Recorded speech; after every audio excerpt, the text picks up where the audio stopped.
If you love wildlife and you love Africa, you're in the right place. This is Safari Live.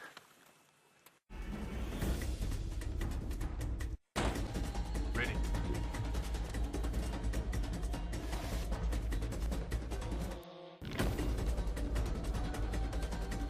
Standing by.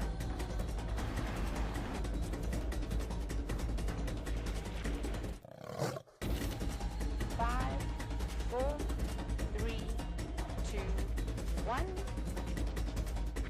You are live, you are live. Welcome to Safari Live, everyone. Fantastic to have you all with us. Welcome to all our regular safarians that have joined us day in, day out, and any new people that are watching, welcome to you all as well. We are sitting here in the 26-degree, 75 Fahrenheit heat of a beautiful, beautiful Africa's winter's day in the middle of the Sabi Sands, Djuma Game Reserve in magnificent South Africa. And look what we've got here. Some of my favourites. Beautiful, beautiful plains or Burchell zebra. Just fantastic. They're just trying to get a little bit of shade there on this. It feels a little bit hotter than I said, but that's the official temperatures, and you can see that these zebra are trying to pick up a little bit of shade there as well. They're more active in the daylight, and they sort of spend nights on the sort of open areas if they can, but in the day they sort of spend this time in this little bit of open woodland, and particularly on a day that's definitely feels a bit hotter than 26-75 to me, but it is the time that they will try and find that little bit of shade. They're beautiful. They sort of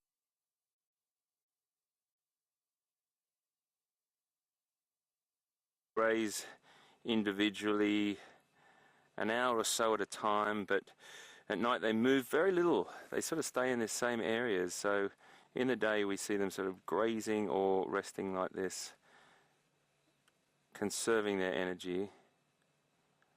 But they're such a beautiful creature. These ones, we saw some this morning on a beautiful little sequence of hoofed animals, and we reminded everyone that this particular one we've got has got that shadow stripe between the black stripes. We're sure to come across a few more of them as well. Another couple of different species around, well, not around here, but in Africa. The Grevy's zebra, really, really tight stripes with no shadow stripe, and the Hartmann's mountain zebra over in western southern Africa. Beautiful creatures, just love them. And loads of different theories about those stripes. Some people say camouflage, some people say to dazzle their enemies, who knows, but Mother Nature has done an incredible job on that one. They are just striking, aren't they? So what we're going to do is just have a tootle around. Before we left this morning, we had leopard tracks, there was lion tracks all over the place. We have Brent Leo Smith with us today, and we also have walking with us. We also have, who do we have walking with us today? Is it Brent? Brent's driving. James Hendry, how could I forget?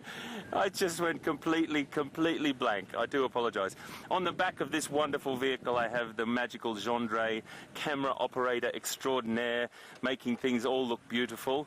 And we're going to cross over to Mr. James Hendry, who, well, what can I say? An absolute master at the English language, and I'm sure he's got a tale to tell. I'll come back to you just now.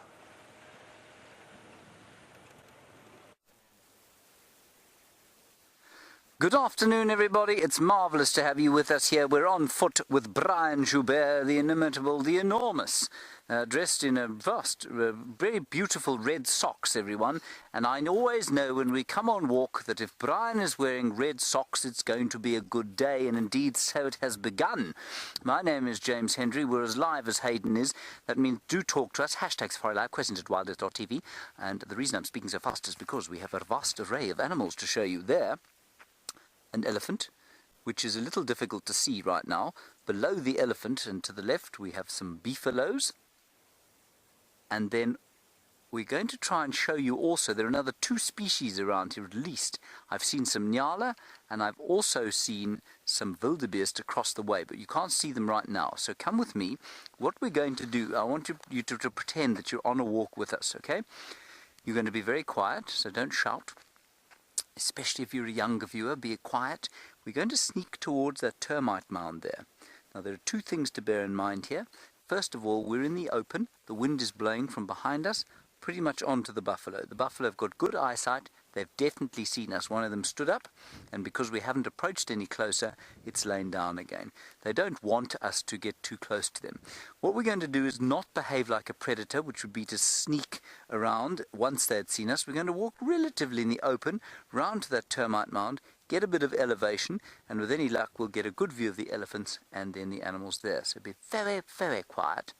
And here we go. Brian, are you ready? And just to introduce you, of course, great honor for us, back on walk, the Mystic Boer, who's running security detail for us today. Herbert has had a family bereavement, so he's gone off down, and back on walk is our security detail, Stefan, the Mystic Boer.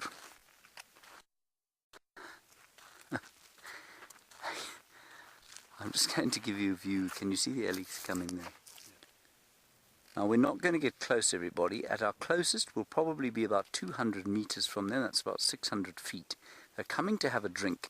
So before they get too close, Brian, let's move around and go to the termite mound here, just so that we've got some cover by the time we see them. Just remember also, while you're sneaking behind me here, just remember that there is nothing Red Bull extreme sport about this. The idea is to just get an impression of how the animals are, or what they look like on foot. It's not to approach them in a way that will in any way antagonize them or in any way create a situation where we might have a conflict. It's entirely the opposite. Brian, we're going to get through here. Yeah, we can. Okay, we're going to walk through here. Brian, of course, is he's 6'4" on his own, and he's another 3 feet tall with the aerial on his back. Okay, there's a very nice termite mound here. So what I would like you to do is come along here and over here. Right, so everybody find yourself a little perch on this termite mound to sit on, like I'm going to do here. And now we can have a wonderful of these animals. This is just spectacular. Mia, age 4, thank you very much for your comment. You say you would like to wish us and everybody here a happy World Lion Day. It is indeed World Lion Day, and I hope we managed to find some lions today to show you. World Lion Day, I believe, is an anniversary of Cecil's death, if I'm not mistaken. Brian, do you have any idea about that? No, Brian doesn't have any idea about that. I don't blame him. Now, here we have an elephant, a young bull, come down to drink at the water. This is pretty fresh water compared with what else there is around the place. Isn't that a lovely sight? And as I've said to you before, to be on foot with these incredible African animals is just too special. So as you sit here on this termite mound with me, what I want you to feel is the hardness of the termite mound under your bum. Yes, it's not the most comfortable seat. I want you to feel the bits of dry grass that there are in your hands. Pick a little piece, sniff it. Smells of dust and dry straw. And then lift your eyes and look at 2 elephants coming down to drink some water. 2 young bulls. You're probably staying in audio contact with a bigger herd. We did see a bigger herd here just a little bit earlier. And there is nothing unsafe about what we're doing now, everybody. We're watching them. I don't think the elephants have seen us. They might have. They've got decent eyes, and we are sitting obviously in the light. The buffalo have certainly seen us and have decided that we're just not an issue for them. But it's as soon as these animals start to smell us that they start to have a little bit of... In the same way that when you smell something familiar from your childhood that either made you happy or made you sad, it's taken back of your life. And so it is with the elephants. They smell human being, or the buffalo, they smell human being, and they're immediately not very happy.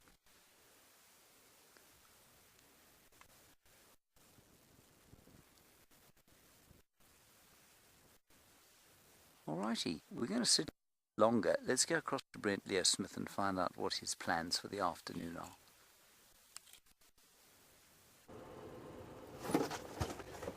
welcome on the back of the Rust Bucket. I'm Brent Leo Smith. I have Veerm on camera with me, and we're in search of cats.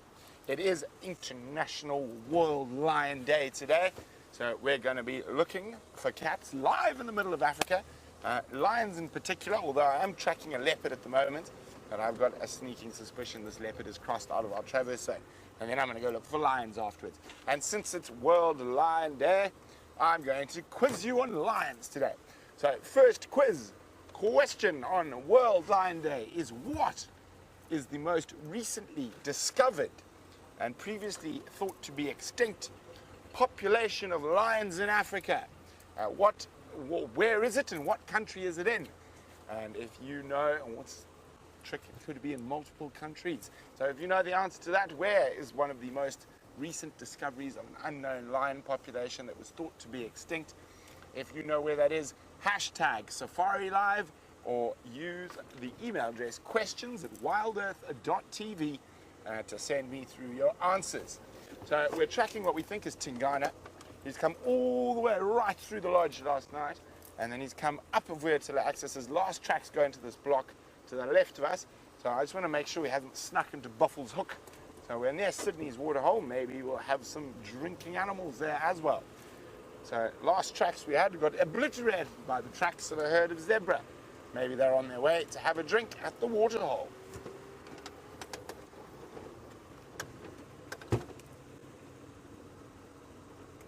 But good sign, no sign of any tracks departing Djuma just yet.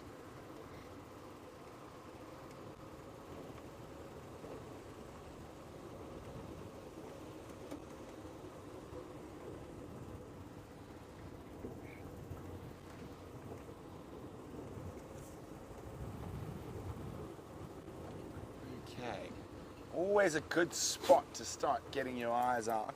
As you approach a waterhole, you might find a predator lying up in the shade nearby. There might be some of your larger ungulates coming down for a drink. And it is a very balmy day today, about 26 degrees Celsius.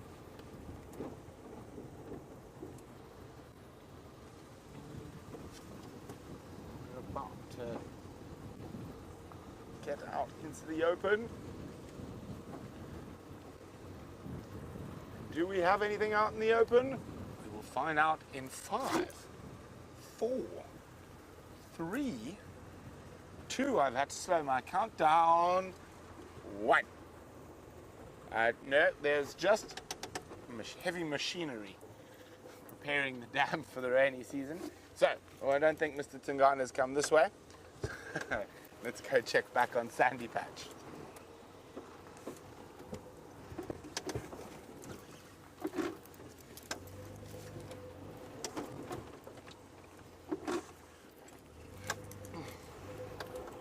Now, while we head back to see what we can find, let's go to James and the only animal a lion's truly scared of in the bush.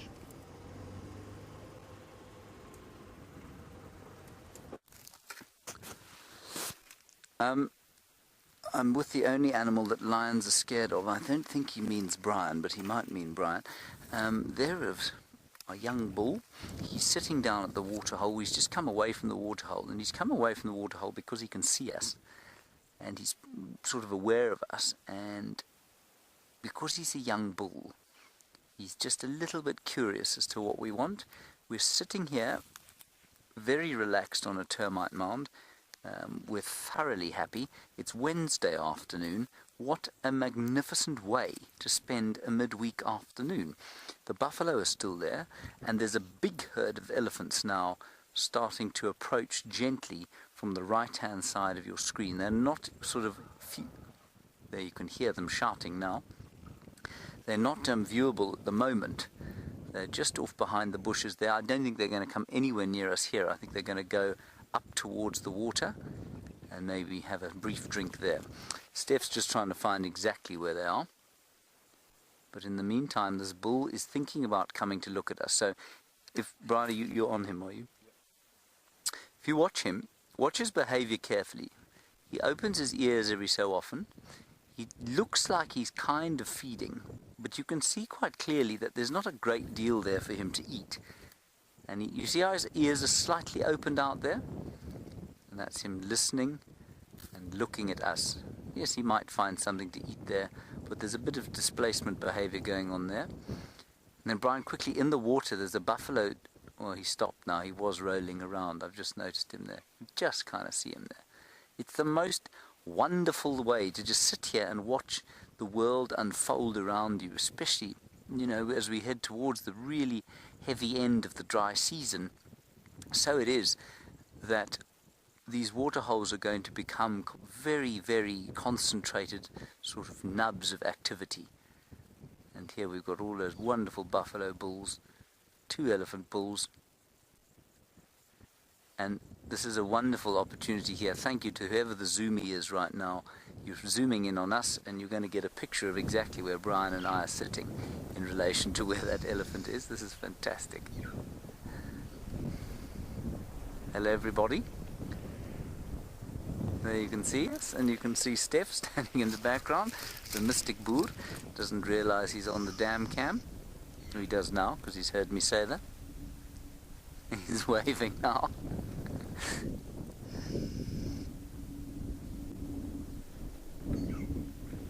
And now this elephant, let's see what he does. Let's see if he's probably a little bit young to be approaching us any closer than he is now. If he was a big old bull and he was irritated by us, well then he might approach a bit closer. But he's a young bull, and I think he's just a little bit curious. See, now we're no threat to him, and he knows that, or he thinks we're no threat to him. So he's thinking about maybe he should come a little bit closer and just investigate.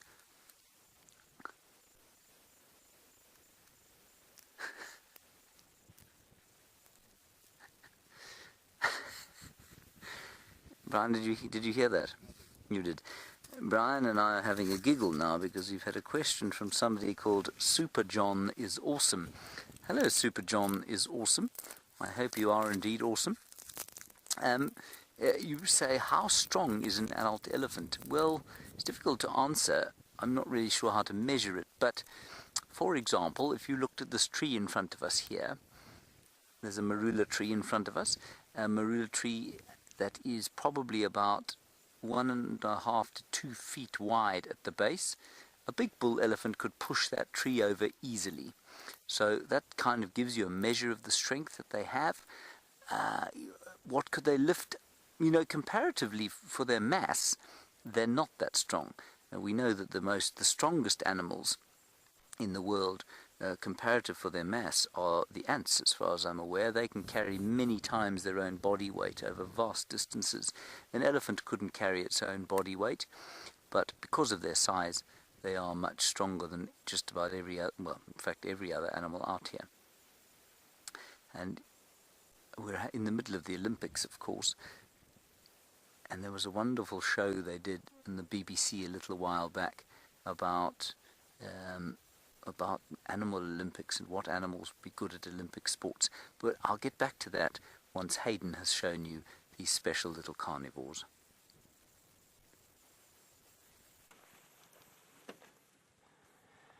Well, have a look at this here. Now, if we watch closely, we're going to see a very, very busy little family. Absolutely superb. Africa's smallest carnivore. Did you see them all scurry then? How fantastic. This is the dwarf mongoose. A very beautiful creature. Just a tiny little thing, but muscularly built. Foraging around, very busy all day, hanging these bands or families, and they'll always be looking out for each other.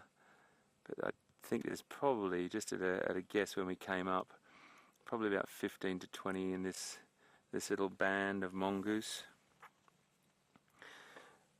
Absolutely beautiful. And if we just be patient, they'll start to get used to us. They're utilizing this termite mound as a bit of cover. And once they get comfortable, they'll come out and start to forage around, because they are very used to us in the sense they do get, once one flees, they all run. But you can see there's one just below on the bank on the left hand of that Chandra, just down a little. Oh, he's just carried away. I do apologise, mate. He's coming back up now. There he is. We may be able to edge up a little bit closer in a minute, and they probably will scurry again, but then they'll get used to us. And it is their classic behaviour of theirs. They all run for cover, and then once one gets a bit of courage up, they'll come back out and start foraging around again. It's a little bit dark there. I do apologise, folks. It's on the eastern side of the termite mound, so it's a bit tricky for light, but just there's another one coming up that might. There's one foraging. I keep saying these words, and poor Gendre's got to try and follow what I'm saying. The tree toward. Oh, there you go. That's beautiful. That's lovely. Just sunning themselves there. And this is a really lovely thing that they do at the end of the day as well. They have a bit of a sunbathing session. I love these guys. There's so many of them. While Gendre's on that quite nice tight shot there, I'm just watching lots and lots of little ones scurrying around everywhere. A lot of socialising goes on with these guys as well.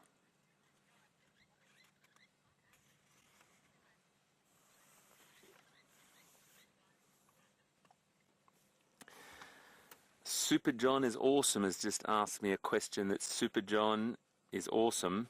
I don't know if I can give you an awesome answer, so I do apologise. How many termites do you think is in a termite mound? There's absolute millions and millions and millions. I can look it up. I'll tell you what, I'll ask all the viewers, they can help me because I don't have that information to hand. Super John is awesome. If someone can have a little look on the average online for me and then maybe tweet us that number. So it's going to be give or take 1 million. I suppose it's like talking about millions of years, Super John. You just have a bit of a guess at it, and I wonder how science has. I think they've probably taken a sample and then extrapolated that sample out on the size of the mound, but much of that mound goes underneath as well. So maybe someone could look that up for me and pass that information on to us, and I'd love to share it with everything. And you always teach me as well. That's what this is all about. We teach each other, we learn together. And I think one of the most important things in life is if you don't know something, look it up together, and we'll teach each other something all the time. Thank you very much, Super John, for joining us. Gorgeous little creatures. I'm just going to move up a little bit closer, and I promise you folks, they will scamper away for a second, but then they'll come back out. So have a little run up, and then I'll just go a little bit closer. They will stick their little heads out, but I want to get Gendre a little bit better image here. And I want to get him in front of the sun. So maybe we can just do... Is that any good for you, mate? Or a bit further? How is... Yeah, is that alright? A little head will come out in a second, I do promise.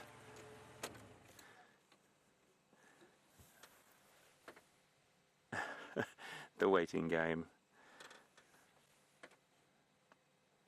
Very inquisitive, so they're going to wonder where we've gone.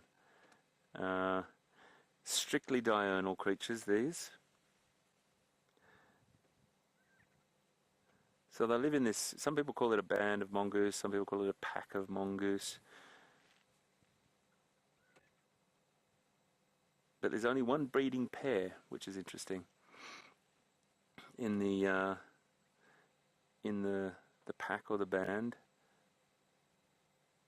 And another interesting thing about it is they will end up being cooperatively reared by the rest of the band, which is always a great success when you're trying to raise babies.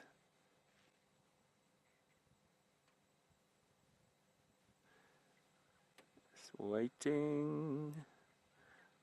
There's a little, there we go, there's a little one just popped his head up there. How beautiful is that? Inquisitive little creatures.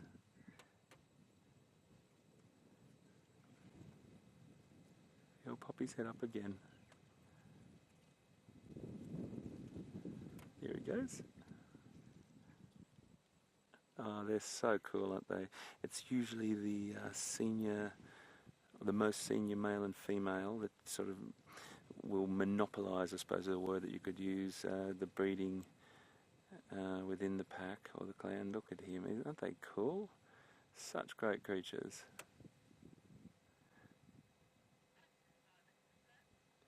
So if you've got any questions, please email us or tweet us. You can tweet us at hashtag Safari Live or questions@wildearth.tv, and we will be happy to answer them. And even comments, anything you'd like to mention, things you might be able to relate to what we're seeing. If you've seen something in your home country that's similar, love to know where you are and any similarities between the wildlife that we're seeing today and the wildlife that you have in your home area.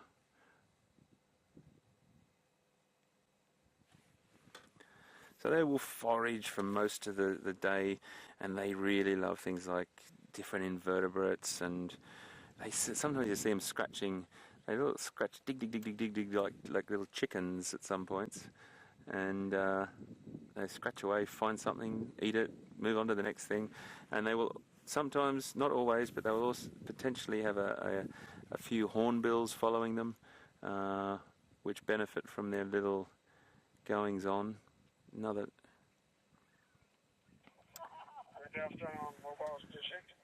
So, folks, I think we'll leave these little guys to it. We might just move on and go from the smallest African carnivore to the search for the largest, and that is going to go over to, I think, who are we going to cross to, Kirst? I do apologise, I just started the car at the same time. We're going to go on to James on Bushwalk, and maybe he's picked up some tracks of the largest carnivore. And I have to say, before I do pass it over, happy International Lion Day today. Really a great celebration and a campaign to create awareness of the magical beasts that we have in Africa and the magical beasts that are in India as well. Lions rock, International Lion Day. Let's see what James is up to.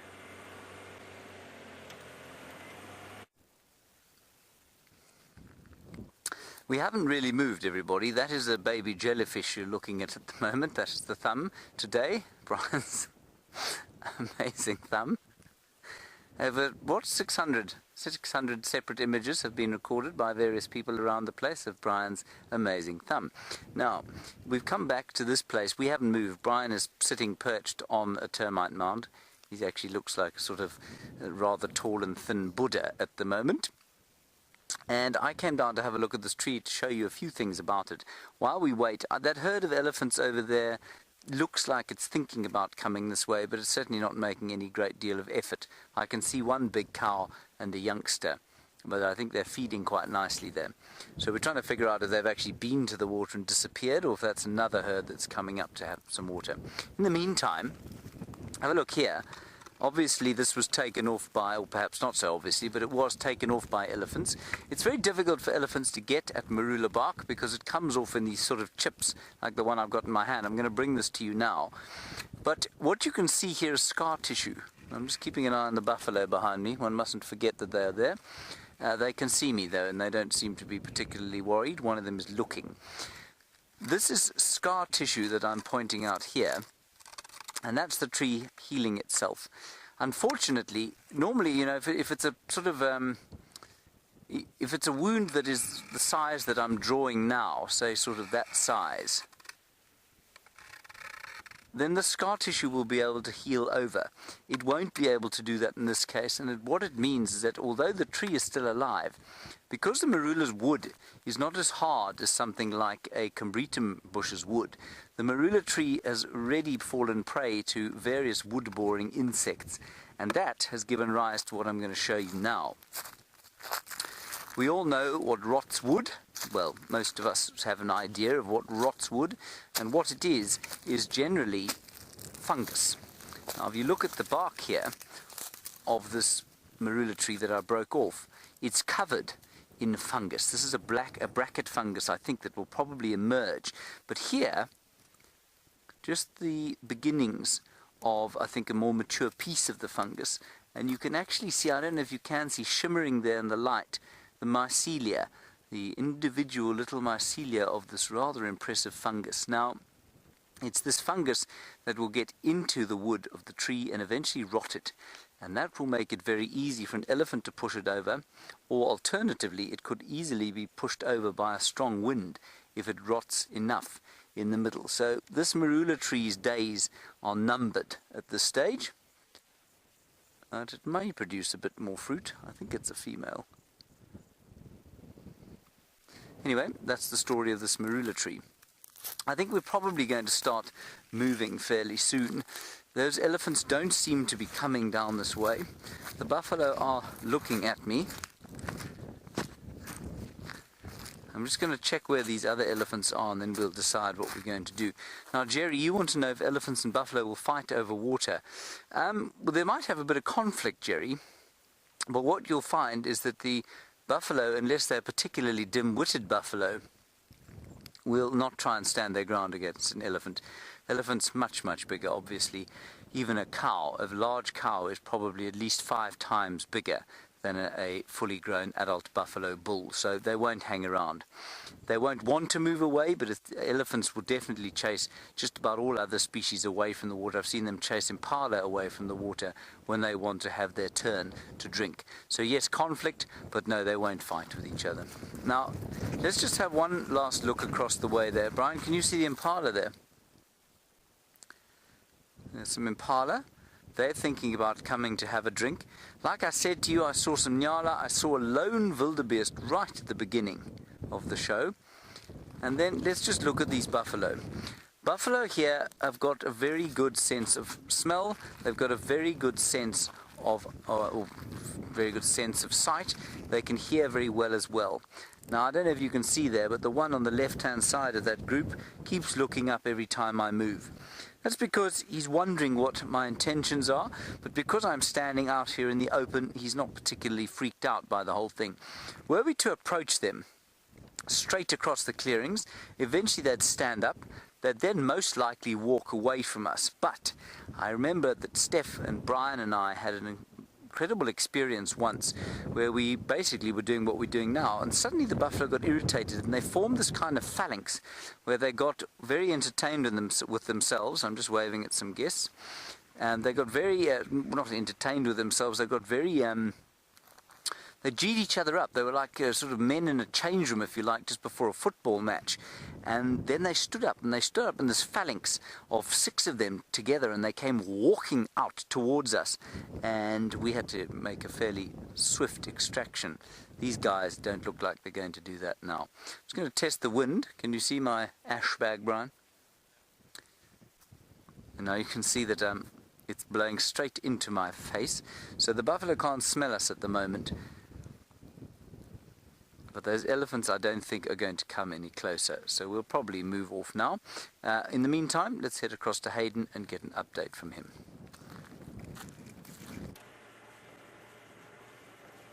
So folks, great to hear some really good news that side. We just happen to have picked up some line tracks ourselves here, and we're not too sure whether they're the same individual that is at Buffelshoek Dam, or whether it's a different individual. So we're just following them. We've still got them. They're on top of tyre tracks, so that's always a good sign that you've still got them, Gendre. So Gendre's in a very good vantage point there because he's up higher and he's just looking down on the left-hand side of the vehicle, following them along, and he will tell me when he loses them, and that could be a car driving over them, it could have been me driving over them for that matter. But they're still there. And then we just stop and we have a little look around, because at this time of the day, in this heat, a lion will be doing just that, lying around somewhere. And I'm just going to have a little scan around here, folks. It's always worth taking your time when you're doing this. You just don't know. A lion can lie down in about 12 inches, 15 inches of grass, 18 inches of grass, and lie on its side, and you will not see it. Luckily we've got grass is down at the moment, but when they blend in so beautifully, but what you do see sometimes is a tail flick up in the air, that lovely black tip on the tail. So we're just having a little scan around, looking in the appropriate places. They'll be in the shade, they won't be lying in the sun. There's lots of sort of things that you telltale sort of things that they would do, behavioural things I should say, that they would do at this time of the day. Can't see anything there, mate. We'll carry on. We might pick them up again. it's always good fun as well. It's always exciting. It's always like you feel like a little forensic sort of scientist. We did talk about tracking. Well, not really a forensic scientist, but it's a great, it gets your blood pumping. It makes you feel good, and you feel like you've just being right next to one of these incredibly large creatures, these wonderful carnivores, on a day that's very, very special, celebrating these magical creatures. I can't see them, Gendre, now. I can't see them at all. But what a fantastic day to have dedicated to celebrating these incredible beasts. They've been depicted in so many things. They're so much a part of our history and our life, and some religions and buildings and so many things. And I just think the world would be a very, very sad place without them. Still haven't got anything, Gendre, have you?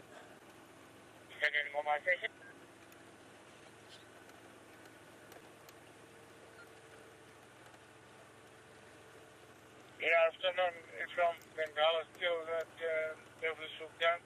Sorry, just From Sabinyari, Galago Dam, heading north, and also I've been told. I'm just listening to the radio, folks. I do apologise. Super John would like to know what sport a lion would be good at in the Olympics. Is that correct, Control? Well, Super John, I'm going to ask Gendre what he thinks about this one too. Gendre's a bit of a sports person. Gendre, what do you think a lion would be fantastic in the Animal Olympics? Hot dog eating. Gendre just said hot dog eating. Not sure if that's an Olympic sport. I'd probably say wrestling. Wrestling, they'd be pretty good, that's for sure. Powerful.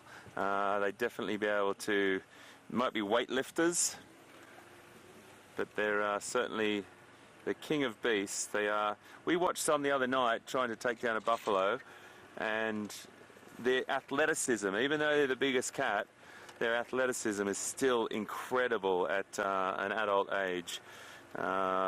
Buffalo turning around to try and hook it, and it just turned in midair like a pirouette in the air, and still landed on top of the back, on top of this buffalo's back.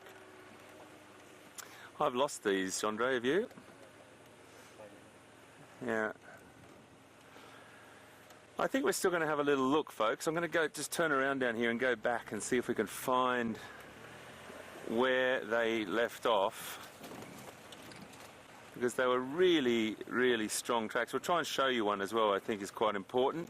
As we said earlier this morning, as this afternoon shadows lengthen, you start to get a much better picture of tracks. The oblique light coming down into the track gives a little bit of shadow and shows you a bit more of the structure, whereas when the light's directly above your head, it's just looks like a flat piece of sand to a lot of naked eyes, but to trackers and really, really highly skilled professionals, they can track the tiniest little footprint or twig movement with a little pad mark on it or something. It's quite an incredible art form. And originally, I think, you know, there's some scientists that believe, and I totally hear what they're saying here, it's the actual first science that ever happened. It was a science that occurred because it needed an aim, a method, and there was a conclusion. And it really is quite an incredible art form to watch someone that's very, very good at it.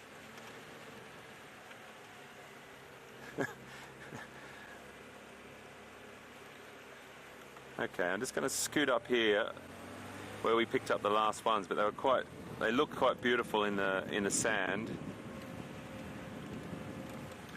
Can't see anything.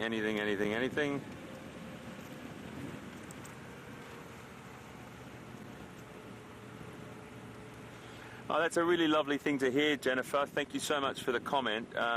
Jennifer said you didn't really know anything about tracking until you started watching Safari Live, and you find it really interesting. Well, that's so nice to hear, because it is a really beautiful thing. It is the bush newspaper. It's like putting all the pieces together, Jennifer, and I totally agree with you. And I think, you know, if you want to get more involved in it, there's lots of ways to do that, and you can learn different things online, but really you've got to get out with proper trackers. And you got them on that side, Gendre. Oh yeah, yep. So the tracks are going the other way, but that's the last place we saw them back there. But Jennifer, absolutely agree with you. Absolutely agree. How it's a beautiful thing to do. It's quite relaxing actually. I'm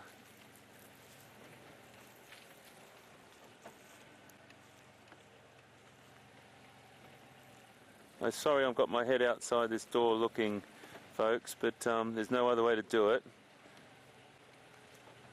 I think that's where we lost them, and there's a couple. I'll tell you what we're going to do, folks. We're just going to have a scan around this area. We're going to have a quick update from James on bushwalk, and we'll come back to you if we find something. We'll see you just now.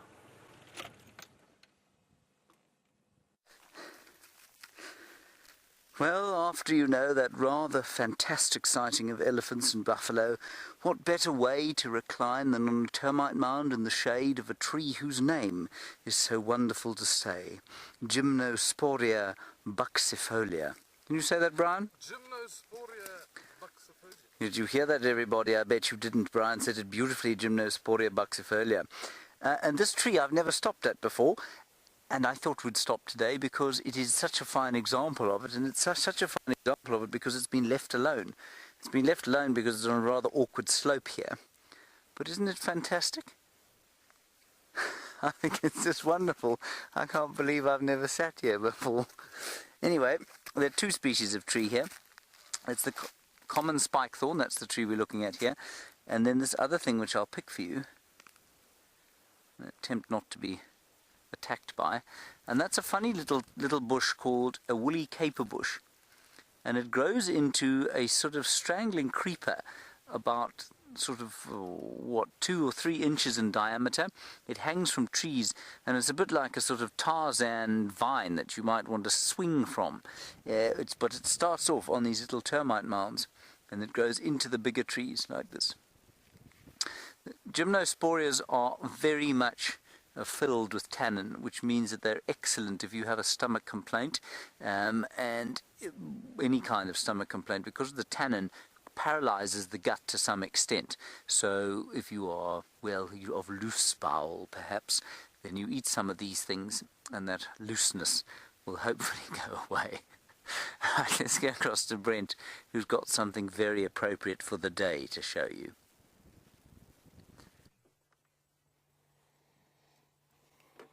Here we go, International Lion Day, and we're with 2 of the Birmingham boys who are doing what male lions do best. Oh, actually, one's popped his head up, snoozing. Oh, look at that light in his eyes.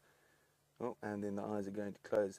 So they are a bit irritated from all the flies around, but other than that, just enjoying the shade. And you can see the myriad of scars upon his snoz. It's not an easy life being a male lion. Constant battles. Now, I think that lion we're looking at the back there is the one with the split lip. Well done to Janet, Debbie and Tony, who've got the question for Lion Day, and that's the first of many International Lion Day quizzes that are going to be coming your way today. It is indeed correct. Well done. It is Awash National Park, Ethiopia and Sudan. So there was a really healthy unknown population of lions there that was discovered on a camera track survey recently, which is really exciting news.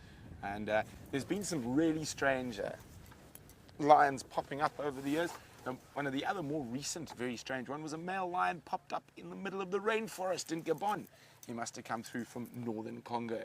So very, very exciting that there are still places that there are lion populations that haven't been impacted by people too much.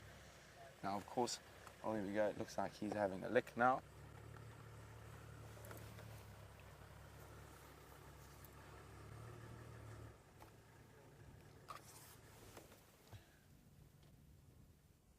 Now, they both look like they've got quite nice bellies. So they definitely ate something.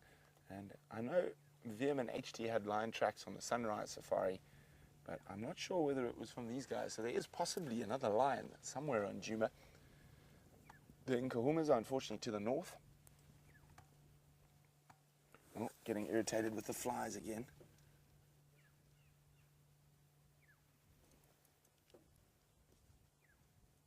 See his tail flicking away. And that is a very good sign of lion irritation. He's not irritated with us though. Been watching him try and bite flies for the last while.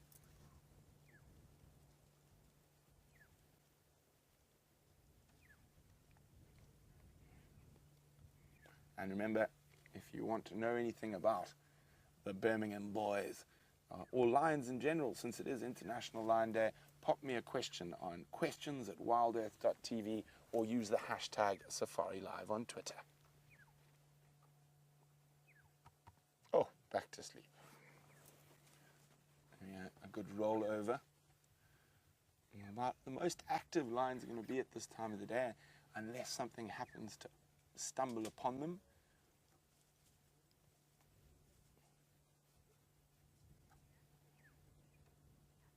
Oh, look at those eyes. Isn't that just spectacular? They really truly look like they can see straight through you. Oh, beautiful light as well. Lovely camera VM. But while he pops his eye behind a branch and goes to sleep, James has got an animal that definitely would want to avoid these two big boys.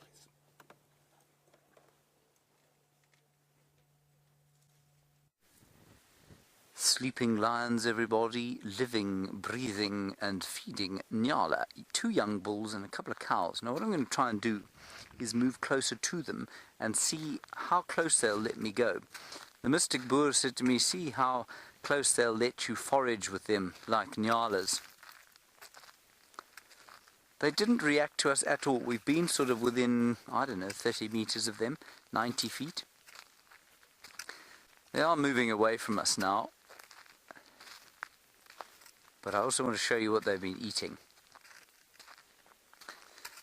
And the thing here is not to blunder towards them, but at the same time, not to behave like a predator. So a predator would duck behind something or try and sneak. We're obviously walking through the open. Our voices are clearly audible to them, unless they are hard of hearing, which given their age, I don't think they are. And here's this bull now. So about 30 meters, I'd say. He's about the flight distance. Isn't that cool? I think that's great. Now, this is what they're eating, everybody. We asked a little while back about the taste and or usefulness of this sort of forage, dry Combretum bushes. Feed some to Brian quickly. There we are.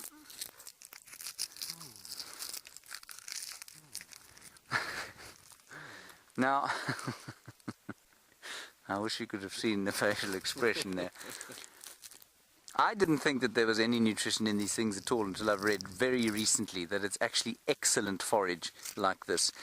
I think probably it's not as good as when it's green, but it doesn't have the tannin in it.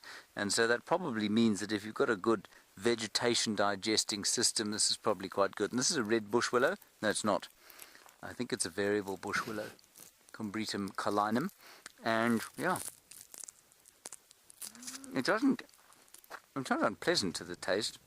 It tastes much better than it does when it's green, but it tastes like dry vegetation.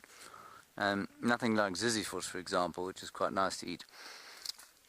And that's because the structural material, there's so much structural material in it that it holds together.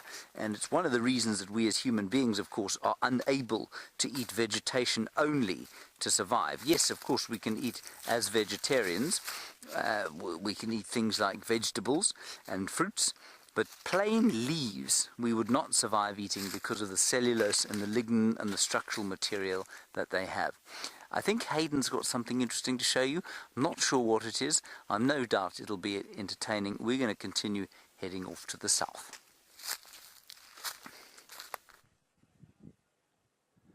So folks, I just thought we'd stop and show you this. This is really interesting stuff, and we've figured out that these are old tracks, and I'll explain to you how, but I just want to point them out first, okay? Down here, I've had to get out of the vehicle to show you. Here is the line track. Here is the back pad around here, okay, 1 pad, 2 pad, 3 pad, 4 pad, and then look, it's a slightly skewed back foot there. You can't quite see it. There's a pad there, pad there. The animal's walking that direction, okay? Now, on top of it is this beautiful little track here, which is a white-tailed mongoose. Okay, you see that one there? Very interesting. Gendre saw those white-tailed mongoose tracks coming along. I'm just going to point it up to here. Hopefully you can see that. Can you see that, Gendre? So this is the white-tail, just out of interest. That's the little dwarf mongoose just there, the one that we just looked at. But that mongoose, white-tail mongoose, is this beautiful track just down here, okay? Now what has happened is it has stepped on top of that line track. And stepping on top of that line track, putting your sort of knowledge together, and Gendre is very, very good at this sort of stuff, and he picked it up that there was a white-tailed mongoose track on top of the line track. That tells us that the white-tailed mongoose would have only been out last night. Therefore, these are old tracks, and guess what? These are the Birmingham boys. The Birmingham boys that Brent Leo Smith is with right now. And how fantastic is that? That on International World Line Day, we have lions. Unbelievable creatures to be around. And last night we were in our camp and we were all going sort of back to our houses and things, and we heard these ooh, ooh, beautiful bit. That's my lion impression, by the way, just in case you didn't know and you thought it might have been a hippo or a dwarf mongoose. That's my lion. They get better, folks, don't worry. It's incredible. It's a gift. Oh yeah. So we heard that sound and we were hoping that they were going to be holed up down by one of the dams. Not really sure, but guess what? The bloodhound found them. So I suppose what we should do now, I'm going to plug back in and make sure I've got communications with the mothership, being our final control center and all the team there. And I'm going to wait for my command. I have a command from the mothership. We are going to link to Brent. Signing off.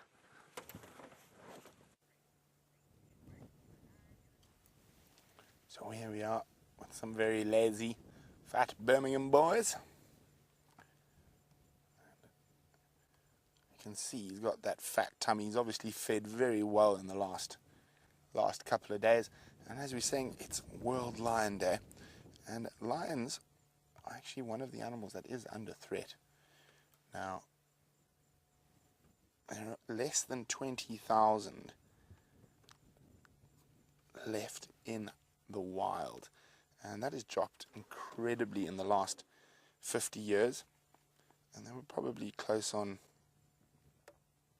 in the mid 50s or 40s, probably close on 100, maybe 100,000, maybe more lions in Africa, but they have unfortunately taken a bad knock from people.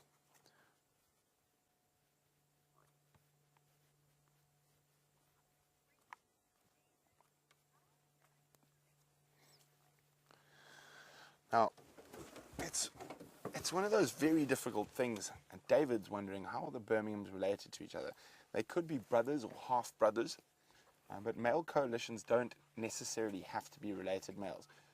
Often 2 or 3 young males might meet up with another 2 young males when they become nomadic, and the more of you there are, the better chance you have of, firstly, controlling an area at a younger age, and secondly, defending an area from other males. So the more of you there are, the better it is. For you can have multiple prides. At the moment, as far as I know, Birminghams have 3 prides. Oh, so full, so hot. And the flies are biting away. So we're chatting about how lions have been removed from most of their traditional range. And we've got quite an interesting little map that I can show you about that.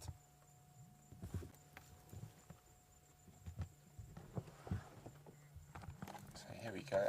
So we're there.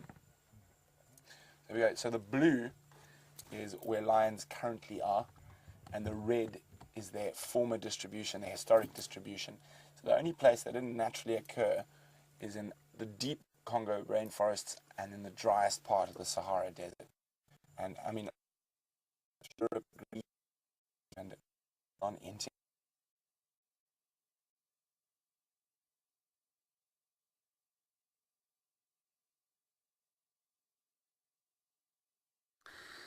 Now, Brian, everybody, is looking at something rather special. We don't know exactly what it is, but we think it's some kind of a hopper. Now, that doesn't mean a grasshopper. It's a special kind of bug. I think the hoppers are bugs, and that, of course, is an order called a Hemiptera, and it's a different kind of insect. So we're not really sure exactly what kind that is, but Brian has seen them in various colours before, and it was found by the Mystic Boer here. And, I mean, we don't really know what it's doing. It's sitting on this marula tree underneath a whole lot of bark, and there doesn't seem to be anything obvious it can eat.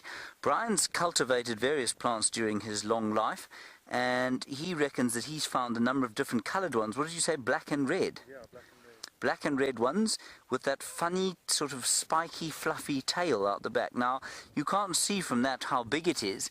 It's minute. It's probably about 3 millimeters across. If you operate in the imperial system, I'm afraid you don't have a measure. I mean, 3 millimeters is about, what? It's about, I guess, a tenth of an inch. About a tenth of an inch across. So it's a tiny little thing sitting alone on a marula tree about to dig under the bark. Can't imagine what it's eating. Maybe aphids, we thought, because of the cultivated plants that Brian used to find them on. But otherwise, very difficult to tell what it's trying to eat. Steph's guess was that it has come along here and perhaps is just tired and trying to find a place to sleep for the night, which I thought was probably quite a good guess. Now, of course, when one is in the bush and looking at things like that, it's always a good idea to try and get a sort of bird's eye view of what you're looking at. I can't actually see the hapless little bug under there, but I do hope he survives, and I hope he finds a friend or two, because, well, it looks a bit lonely. You can see the tree that I'm sitting in has got absolutely nothing in the way of leaves, so if it is aphids he's after, he's going to struggle to find any on here. Now, I've made mention once or twice recently about trying to find out whether a tree or a marula tree is a male or a female. I thought I'd figured it out. I would have looked at this tree and I thought this is definitely a male tree. It's not. There are pips underneath it, which means it must be a female tree. So the fruits have fallen onto the floor, the squirrels have eaten them, various other animals have come and eaten the flesh off the pips and left them on the ground there. And the nuts have been taken out, probably by squirrels. So this is almost certainly a female tree. And I thought that the females had far more branches at the end of their leaves, and I'm very clearly wrong. So I'm very depressed. Are you depressed, Brian? I'm very sad. Sad that I've been lying to you all this time. So what I'm going to do is change my theory. My theory is now going to be that because the fruits are quite heavy and they obviously take weight to bear, I'm going to suggest that a tree like this is not as branched as a male tree, because the males carry flowers only, which obviously don't weigh as much, so perhaps they're easier to carry, and maybe the females are exactly the opposite of what I've been telling you. Perhaps they are not quite as branched as the males. This is almost certainly, well, it's definitely a female tree. It always gets to this awkward point where you've said what you've got to say, and then you need to climb out of the tree. You hope fervently that Kirsten will say, link across to Brent or link across to Hayden, so that you don't embarrass yourself. I see that in this case she's rather enjoying this. I've now left my binoculars here, which is a little awkward. There we go. That was elegant, hey Brian? That was amazing, James. 10 out of 10. That was incredible. Thank you so much. I'll just quickly show you one of the pips we were looking at. Many of you will have seen these before, but that's a marula pip. And inside the pip is where the nut goes. And the nut is a delicious thing. Tastes like a sort of mild walnut. And the squirrels will have eaten that out and carried them off to their little their nests. Isn't that nice? That's how you know it's a female tree, because the fruit is plentiful under here. Right, we're going to continue now south. We're only about 10 meters from where you last saw us. We'll try and get a bit further this time. Let's go and see what the lions are doing.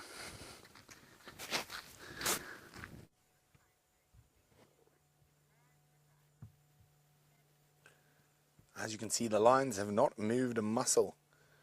He's just lying on his back, trying to take the weight off that engorged belly of his.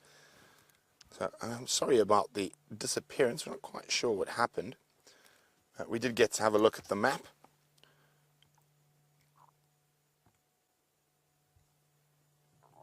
About lion distributions. We're very fortunate where we are in the Greater Kruger is one of the more healthy and stable lion populations left in Africa. Now generally when a lion pops up randomly in a place they haven't been seen for many years, it's normally a young male who's been pushed by older males, and there's of course only a finite amount of space left for these incredible cats, so they do occasionally escape into the areas out that are not protected areas, and of course those lions are a great threat when they're there. And there we go. There's his paw. You can see all those little biting flies buzzing around. Now lions are quite smelly. They look quite pretty and clean, but they're not. They're also highly flatulent. Fortunately for us, we're parked upwind of them today, but occasionally we do get a blast. And of course, with that high protein diet, it's not the nicest place to be, is downwind of a male lion who's got a full belly. Now, looking at that full belly, they're able to gorge up to about 30 kilograms in a sitting. And there's a massive amount of meat. And they are normally, if you average out all they eat, a lioness needs about 5 kgs of meat a day, and a male lion about 7. Of course, with lions, it's quite often feast and famine. They catch something big like a buffalo or a giraffe, and you've got food for a week, or not even with the amount of lions we've got in this area, maybe 3 days. And then it's off to hunting again. So sometimes they won't eat for 2 or 3 days at a time. That's not unusual, especially when they've got fat bellies like this. They're quite happy to sleep it off in the shade during the day, and with the males they'll then head out patrolling at night, making sure there are no other interloping males coming into their territory, checking if any of the females within their territory are coming into estrus.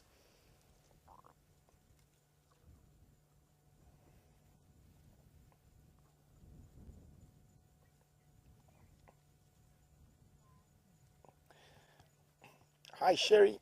Sherry, you are indeed correct. There did used to be 5 males in this Birmingham coalition.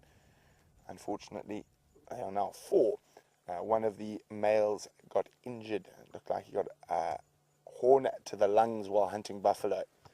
And that injury did take a while to take effect, so he did die quite a slow and painful death. And nature, and specifically with lions, it's very, very seldom that they enjoy a quick and painless death. Normally, these animals go out the hard way. Now, because it's International Lion Day and we're sitting next to 2 big male lions, and I said we're going to be doing a lion quiz. And I'm trying to think of a good lion quiz for everyone. I think I've got one. What country has the most lions left in Africa? What country has the most lions left in Africa? If you know the answers to that, you can pop me an email. Questions@wildearth.tv, or use the hashtag SafariLive on Twitter. What country has the most lions left in Africa?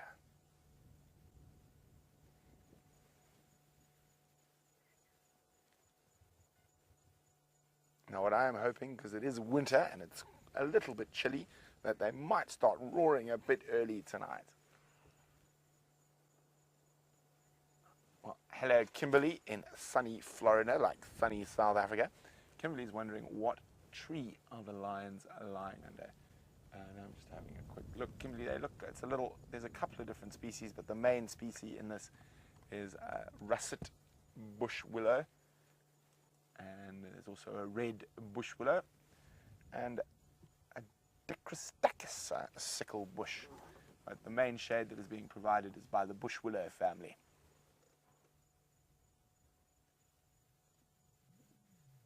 Now, it is that time of the afternoon in the African bush where it is incredibly still. I mean, there's a gentle breeze, but I mean, I can't even hear a bird. All I hear is the rustle of the leaves and the odd sort of from the male lion as he groans about his full belly.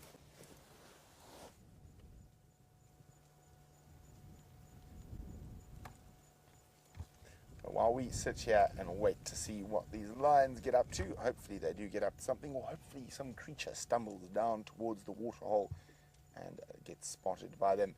Let's go see how HT's doing.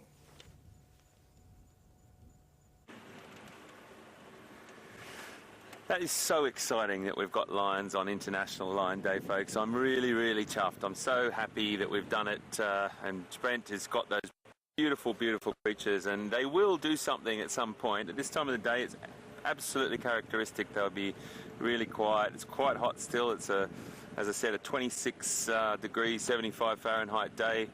Afternoon shadows are lengthening. They'll start to become a little more active. One of the characteristics that they do, I've always seen when you've got flat cats like that, when they start yawning, they'll turn when they yawn a couple of times, yawning and yawning and yawning. It's a good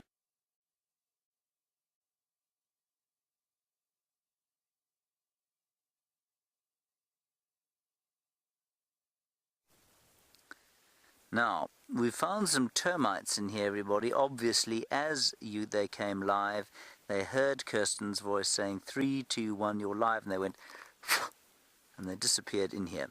These are, if I'm not mistaken, harvester termites. They were harvested. There's one. Look, Brian, can you see it? It's gone. It's gone again. It's just in there. I don't think it can escape. That's one of the workers. Can you see it? Hang on, let me get it out, everyone. There we are. There it is. That's a harvested termite, I think. It's difficult to tell the difference between the two. And you can see its abdomen there. Can you see that, Brian? No? Let me turn it over. There we are. Now you got it? I think so. It's that thing there, that insect. You got it? Okay, I think we got it. Kirsten says we got it. Right, now, that you can see. I'm not going to hold it out here for too long because it's a bit like a vampire. It can't take the sun. There's no melanin in its skin at all, and that's why they live here underneath the sand. So I'm going to put him back, or her back. Could be either. Not like the bees, which are obviously all female, the workers. That worker termite could be male or female, but this is how I found them. And I'm just going to put it back like that. And they're eating away at this tree. You can see all of this damage here, all of this kind of, it looks like it's been scraped away almost by a stone or some other kind of trauma. It's all been done by the jaws of these termites, the harvester termites. And I was reading today about aardwolf. Now, aardwolf is basically a small hyena. And aardwolf, interestingly, and one of the reasons we don't find them here, are in areas where you find two specific kinds of termites only. In the absence of those two termites, they're both harvested termites, in the absence of them you don't find aardwolf, which I think is quite interesting, because we do sometimes get asked if we get aardwolf in this area. We don't. Well, in theory we don't. Righty. On we go. Beautiful, beautiful day. Now, Cicely, you're in Florida, where I believe the weather is also almost as good as it is here, and you want to know about what animals live in termite mounds or make their homes there. Well, the first thing that makes their home there is an aardvark or ant bear. They've got those incredibly powerful claws, massive shoulders, powerful shoulders for digging, and they're the ones who are able to open up those cement-like termite mounds for everything else. So they're the first ones that go in, and after they go in, well, then things like warthogs will go into the burrows that they've dug, hyenas will give birth in there, wild dogs will give birth in them, and those are the sort of larger animals that will live in termite mounds. But also, the smaller animals, like those dwarf mongoose, I don't know if you saw them with Hayden earlier on today, they also live in termite mounds, but they rely on the termites themselves to dig those chimneys out. So the termite mound is another one here I'll show you, Cicely, which will give you a bit of an explanation. You can see when we get there in the next, 10 seconds or so, if you look over here, you can see that this mound has got a whole lot of chimneys. Now these chimneys are opened up during the heat and they're closed up during the cold. And what happens is that the mongoose will make their homes inside the chimneys when they're open. And I think they probably maintain them open. And I suspect that the part of the mound that they live in goes dormant with termites. The termites probably move out because I think mongoose will eat termites quite readily. So they'll seal off that section, and the mongoose will live in that particular section of termite mound. And that, of course, doesn't take an aardvark to dig out. It's the sort of soft chimneys that the mongoose live in. They don't always live in these mounds. They also live in the mounds of something called Odontotermes, or Odontotermes and Hodotermes. I think it's the Odontotermes who make... the only way you can tell them, and there are a few of them in quarantine clearings, I can't see anywhere around where we are now, but basically the only way you can tell that they're there is that there are these chimneys coming out of the ground, and into those will go many snakes, many probably monitor lizards. Plated lizards love to live in mounds like this, so hundreds and hundreds of different things like to live in these mounds. Let's head back across to Hayden, get an update from him. We're continuing to the south.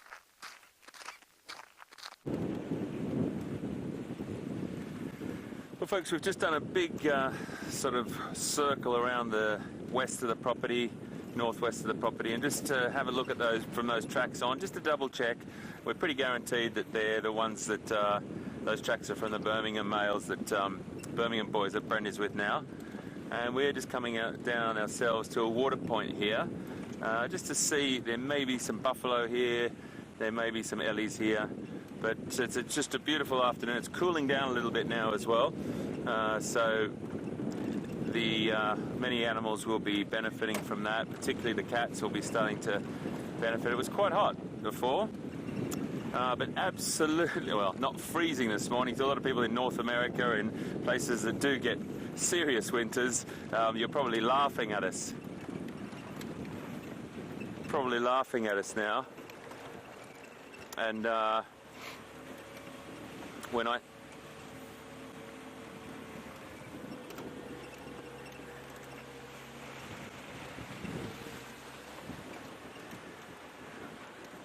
do apologise, folks. I've just had a little drop out from my comms. I'm going to ask for the question again from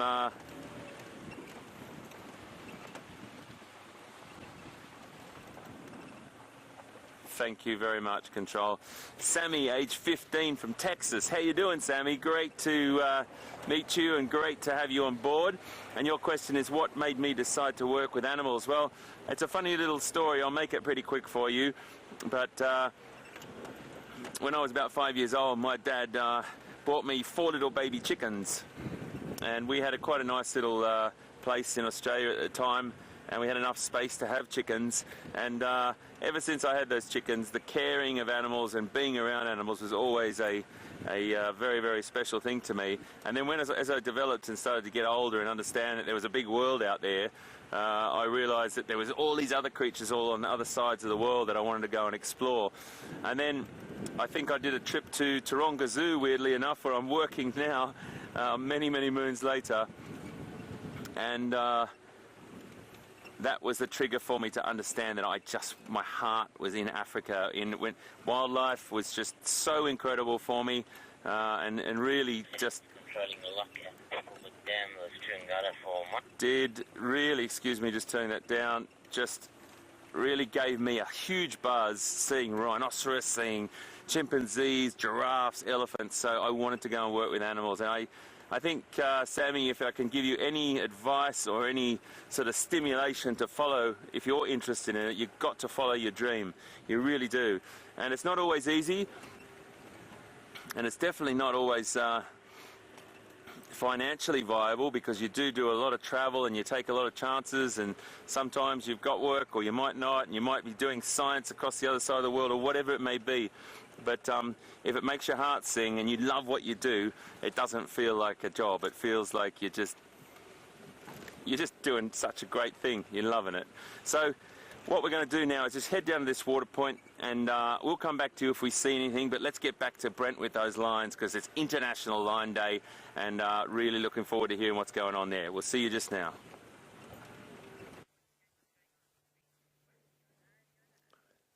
Well, it seems because it's International Lion Day, these lions are taking the day off. Now, of course, I'm only joking. They're not going to move too much. What Viam and I are going to do is, I think I heard some elephants off to the east of us. So I'm pretty certain these guys are not going to move a muscle over the next while. And they're not lying in the best place for us to get the best visuals. So as you can see, they've got their backs to us. But we will definitely come back before the end of the safari. Hopefully, they might give us a little bit of an audio show. And they might do some roaring.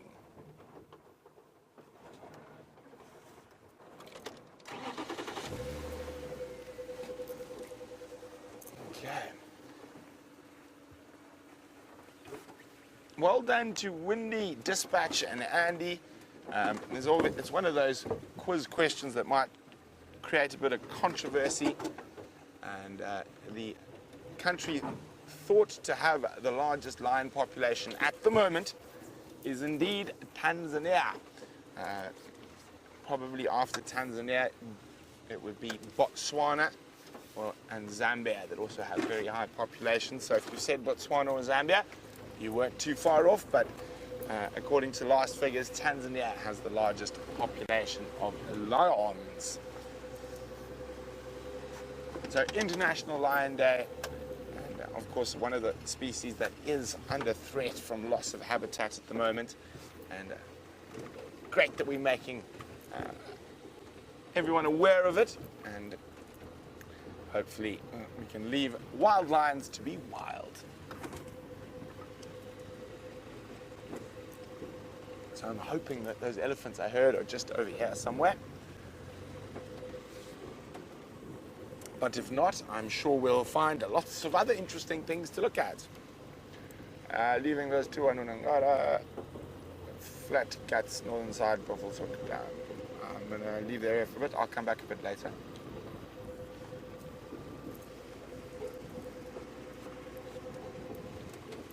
So while Viam and I keep exploring the eastern reaches of the Djuma Private Game Reserve, let's go see how James is getting on Shanks Pony. Standing by. Hello everybody, I'm just looking over Brian's shoulder at a dark shape which I thought might be a buffalo, but is in fact a bush. Now, I'm holding these two things not because I have found two natural kind of ear warmers. No. We found them here. Now, I don't know what you would think if you saw them sitting in here, but my first thought, of course, was this is a bird's nest.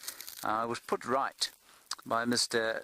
Stefan Winterboer, because I don't think they're a bird's nest at all. I think he's completely correct. What's happened here is that the bark, you can see, was stripped off a long time ago, and so it's been dying quietly, but it's still very good habitat for sort of short-lived species and species that don't want to have a home in one place for too long.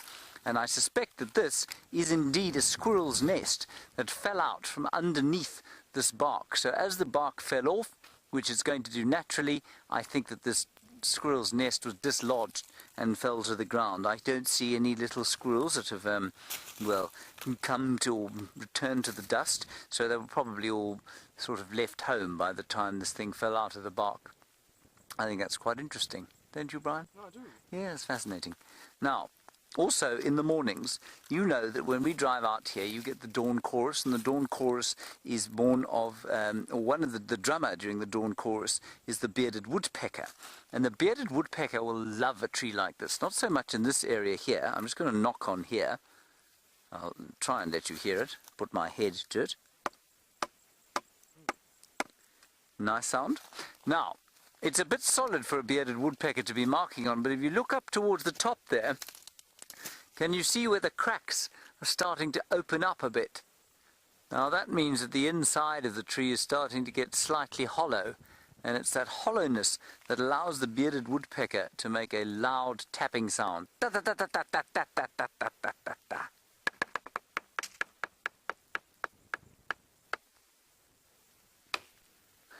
And it travels throughout the wilderness. And all the other bearded woodpeckers know, oh, we better not go there, for there is an excellent drummer, the bearded woodpecker. On we go. Thank you, Brian. You're welcome. As you were.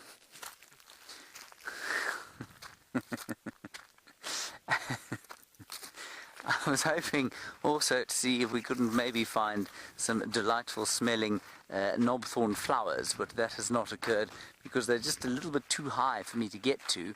And well, I mean, if I was a monkey, I'd climb up them, but you can't reach them without absolutely sort of lacerating your hands. I'm going to link straight across to Hayden, who's got one of the world's most colourful but scruffy birds. That is so true, James, so true. Colourful and scruffy is exactly a great way to describe the crested barbet. Beautiful little bird, though. Quite a distinctive little shaggy crest with that black and yellow and red plumage. They're a really pretty little bird. I do love them. You do see them. This one's just... We decided to stop because he was just hanging around in this tree good enough for us to see. Normally they fly off into the woodland and you don't get a chance to see them. They're a common resident in this woodland. I can't see it, mate. He's just as I said, he's hanging around. He flew off. He's up there somewhere. But just a lovely little bird. I'll give you a little look at his call. Little look. That is the call. Isn't that a great sound? Crested barbet. I like them. Scruffy and colourful. We were looking for some...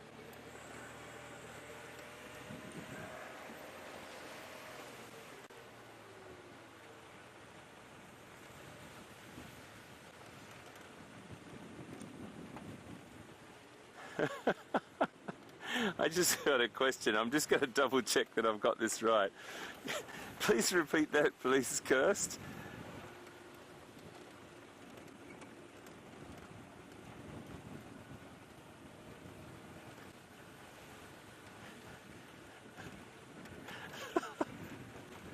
Oh my goodness. A YouTube video of people lying on their back pedaling, attracting emus. Sorry, this is a really rough bit of road here, I do apologise. Do you think it would work on ostriches? I have no idea. I've never heard of that in my entire life. I think that might be some form of Australian joke of people trying to get people all around the world to lie on their back to attract flightless birds. I'm not really sure about that one. I have no experience lying on my back pedaling to attract birds, but interesting nonetheless. Thank you very much. Interesting. Wow, I've never heard of that.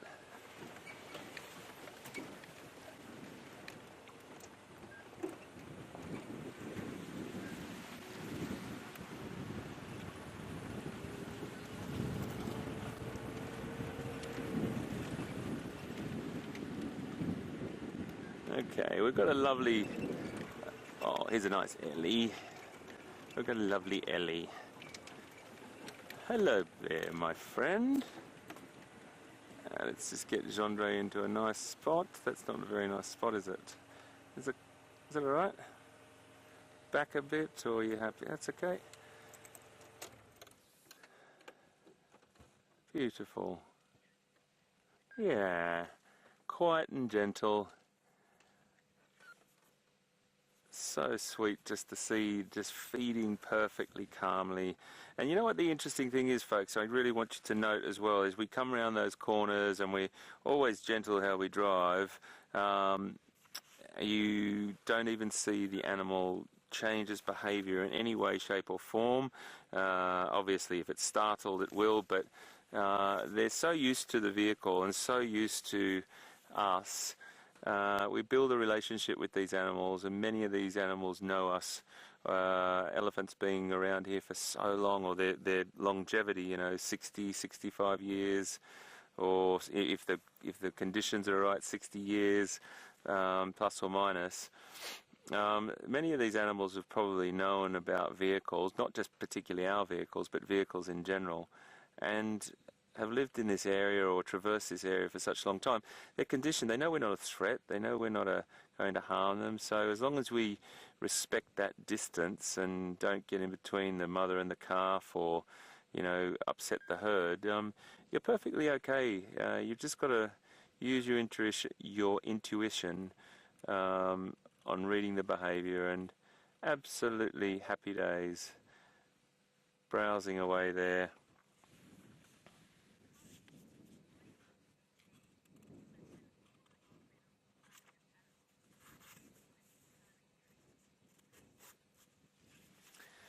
Gracie, you've just made a fantastic comment, and I do appreciate it so much, Gracie. Great to hear you. Always wonderful to hear your voice and your thoughts. And Gracie, thank you for the compliment, saying that I would win all the medals for finding animals today. Well, that's brilliant. And James would win all the medals for climbing trees. What would Brent Leo Smith win all the medals for? I tell you what, he's like a bloodhound, that one. He's like a bloodhound. He can find cats like that. He's amazing. So, well, that's very kind, Gracie, and so many best wishes to you, and thanks for watching. It's a beautiful afternoon here, Gracie. You can see also just up ahead of us we've got some beautiful impala, one of my favorites, and I know we see them a lot, but we do have to admire every creature on this planet, and they are just so calm as well. Something very peaceful, folks, about just sitting and being around creatures. Very good for the soul. So this elephant has her calf just off to the left of her. There may be others around, but it just seems to be the two individuals at the moment. Very relaxed and just beautiful to be around. Browse is a really important part of their diet during the dry season, and we've seen that impact. We talked about it a couple of times the other day.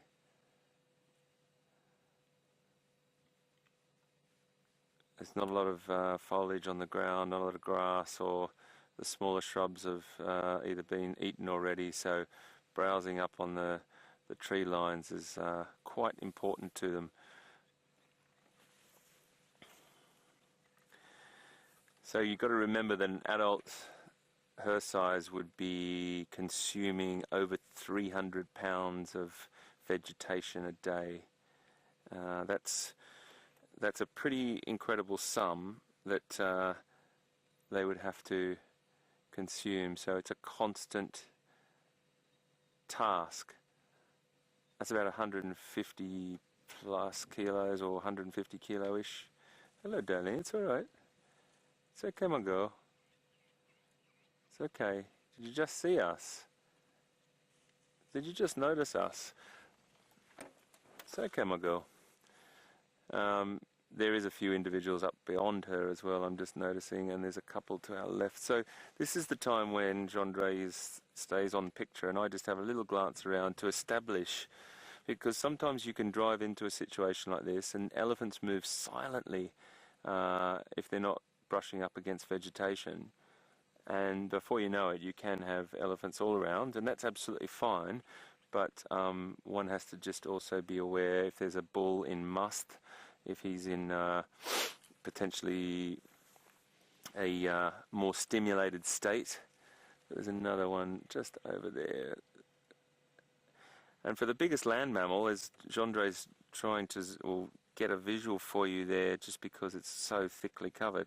You can see how easily they blend in, huh? Incredible. Just that little bit of movement.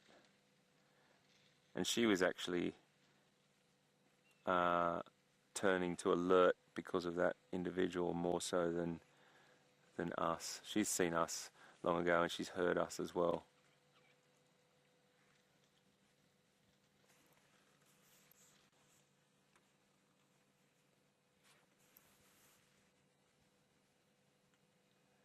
They'll probably feed for about, anywhere up to 16, 17 hours a day, depending on what they can get. And depending on what they push over. It's immense strength, it's effortless. There's a couple of other individuals coming along here. We'll just gauge how everyone feels. But I reckon we should just move on a little bit and let them, we might park ourselves. Hello, my girl. It's okay. Just get a little bit ahead here. It's okay. Let's get ourselves into the shade and then just watch. So while we're just moving along and re-establishing our position to get us in a nice place for them and for us, let's cross over to Brent and see what he's up to. We'll be back with you just now. Hello. I'm just still so happy we managed to find those two Birmingham boys on International Lion Day. Incredible. We do seem to have real good luck when it comes to these things, but they're snoozing in the shade, so I'm just doing a quick meander around the eastern part of Djuma, hoping that we might pop into something else before we go back there a little bit later. As it gets a bit cooler, they might come down to the waterhole for a drink, and I'm really hoping they start talking to us and give us a nice big roar. Now, one of my favorite sounds in the African bush is the roar of a male lion. Lets me know I'm at home. And because it is International Lion Day, we are going to be carrying on doing lion quizzes. Well, hello, Super John is awesome. Super John is awesome would like to know, what is the biggest natural threat to lions? It's other lions, outside of human beings, of course. It is other lions, possibly elephants, and to a lesser degree hyenas. So for an adult male lion, the only real major threat is another male lion coming in. Of course, they can get injured while hunting. That's another threat. Buffalo, giraffe can break their jaw.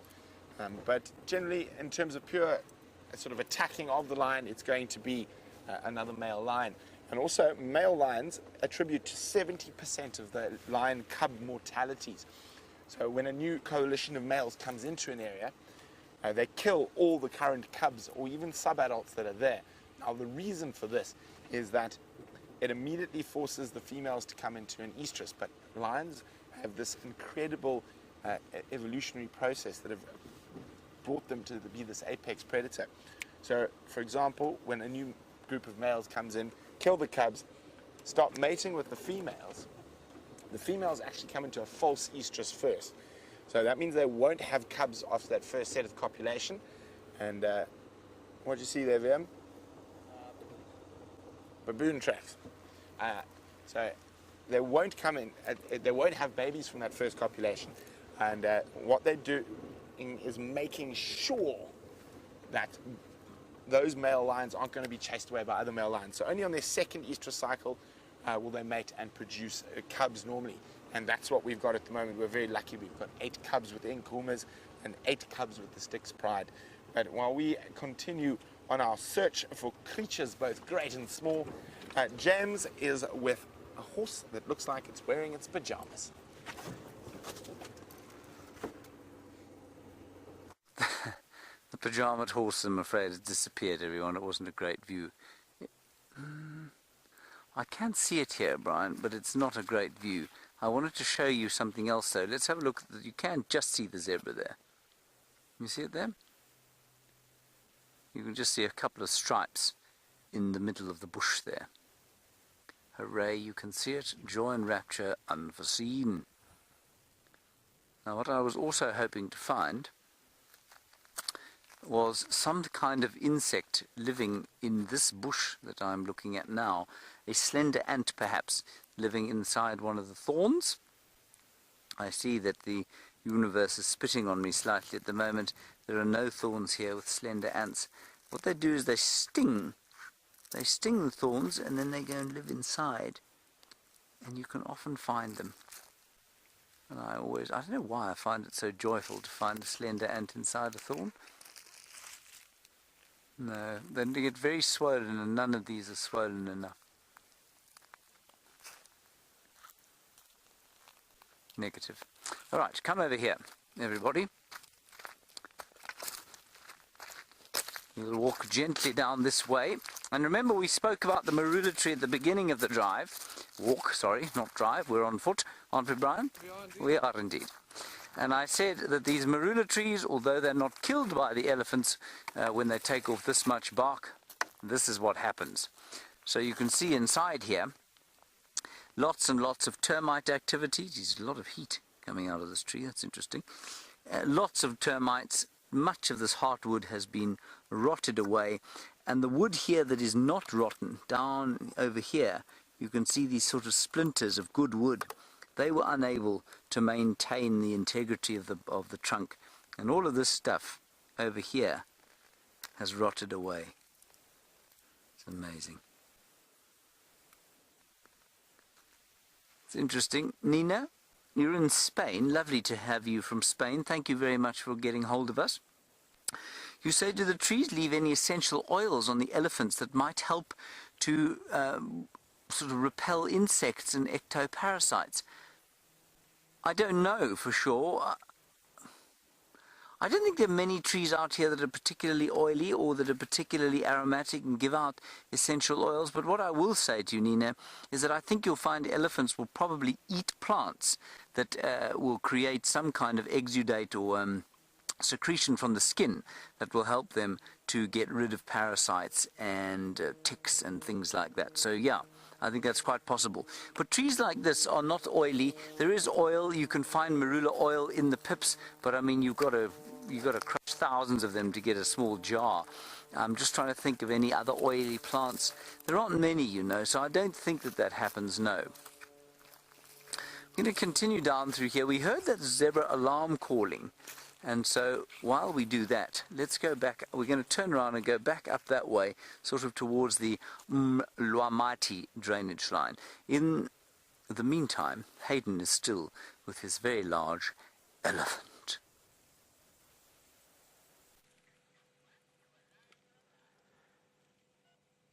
Just a beautiful place to be, sitting with these creatures. They haven't really even...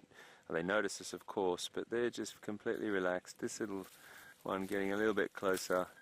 It's okay, my boy. It's okay, my boy. Everything's fine. No problem. And you can see those beautiful canines. They're a really beautiful thing. Those are continually growing. They're modified incisors. Sorry, I do apologize. I meant to say incisors. Incisors that are continuously growing, those modified incisors, and they are tusks. That's what we refer to as tusks, and they will grow throughout the elephant's life. Sometimes they might break one off. They use them for all different things. That female up behind there, Gendre, just coming through your shot, interestingly, she just stopped and took great attention to that area, and then we just had a herd of impala run from that area. So we're just going to keep an eye on what's going on there. I think she's the matriarch. She's a very big cow. You can see that behavior there, what she's done. She stood up, very tall. She's got ears flared a little bit. She's just taking note. I mean, it could be anything. It could be something that's just a noise that she's heard. It could be a bull approaching. There's loads of different things, but there was no sort of mass hysteria. But she did turn around very, very quickly, and it might have just been the impala running through as well. But she's a big, big female.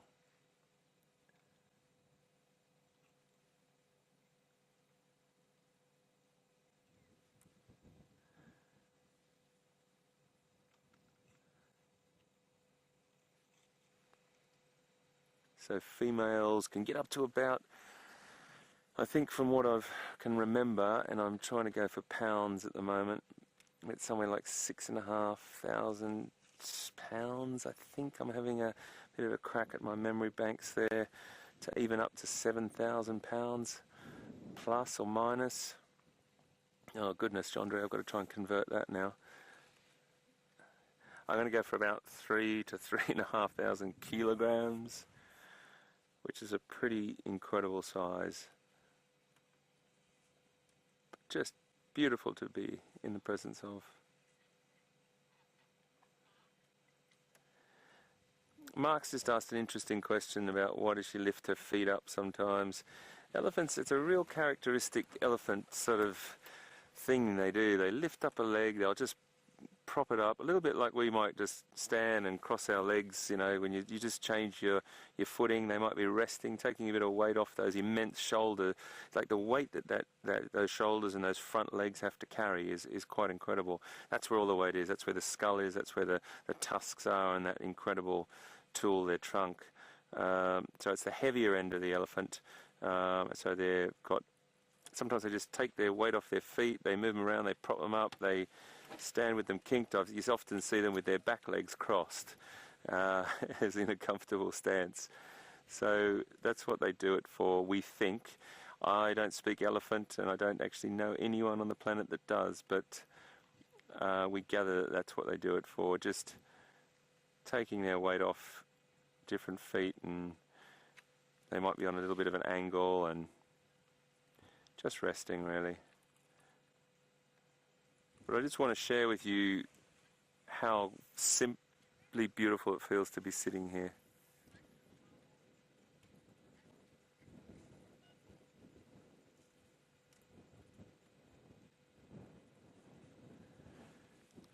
May I please have that question again, please, Control? I'm just sorry I missed the beginning of it.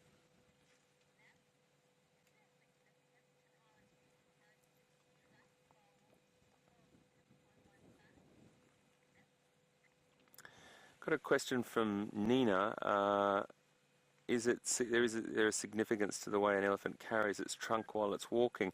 You know, I'm not sure about that. I'm sure elephants carry their trunks they do loads of different things with their trunks, and I'm sure there's an incredible amount of things that they do with it in particular ways that they either hold it or use it. A lot of it could be communication, body language, loads of different things. But when they're just walking, they normally just hold it straight down. Sometimes you'll see them with a little bit of a snaking sort of pattern on the road in between their footprints, which they drag their trunk and they flick it sometimes, and loads of different things that they do. But I don't know of any significance of a particular way of walking to benefit them just while they're walking with their trunk. We have seen a couple of interesting elephants here, though I will mention that they've either had an accident by, it might have been a snare around their trunk and they've lost the tip of their trunk. We did have an elephant here at one point that came in, I think, from Kruger, and he only had probably about 2/3 of his trunk, but he was still a fantastic looking elephant, big boy. So he'd gotten through life. They're incredibly intelligent and incredibly adaptive, but he'd gotten through life. But that trunk is everything. That is the most incredible tool for them, and it's equipped with 2 sort of finger-like projections for handling really, really small objects, and it's a very dexterous tool. But thank you for your question, and thanks for being on board today.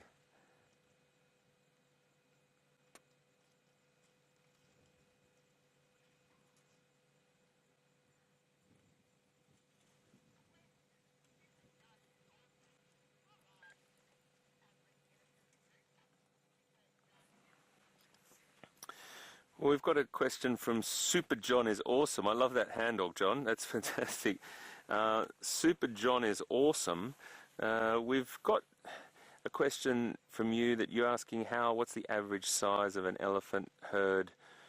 Look, it really does depend, John. I've just come back from Namibia where I saw a group of 100+ animals coming to a water point, and that does happen in times when water is scarce. You'll have several family groups joining up. They may be related in some way, shape or form down the line. They will remember family members. You do see a lot of greeting and carrying on, socializing when they do meet, and excitement. But on average, these elephants sort of pick up groups sort of between 7 to 11 individuals, sometimes up to 15. And then Jamie saw a herd much, much bigger this morning, but it could have been a couple of family groups. So they're called there's a sort of a term for them called bond groups, and they may be related, but they may split off and then just meet each other occasionally at water points and things like that. So roughly about 9 to 11, I would say, is an average size group, but it can get bigger or smaller, John, depending on a lot of things. Thanks for watching us, super awesome John. Or John is super awesome, I can't quite remember, but it's a great handle which one it was. Super John is awesome. That's great.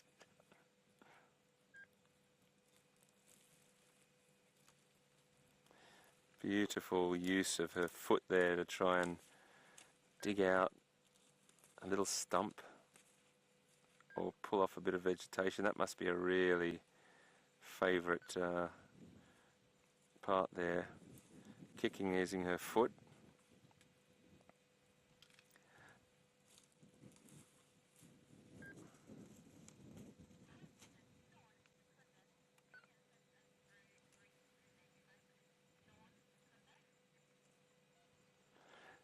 We've got a question from Sean Secunda. Hello Sean, nice to have you on board. Do elephants only breathe through their trunk, Sean, you're asking? Well, exactly the same as us mammals. They've got the option to breathe through their trunk and their mouth. And, you know, obviously when they go in deep water, they close their mouth and use their trunk to snorkel, what we call snorkeling. But they're mammals, and they have the ability to breathe through their mouth and their trunk. That trunk, they would a lot of people think, and it's an old sort of tale, that elephants drink through their trunk. Well, that's actually not true at all. They draw water up in their trunk and then they put it up into their mouth and blow it into their mouth. Just such a clever creature. Thank you so much, Sean, for being on board.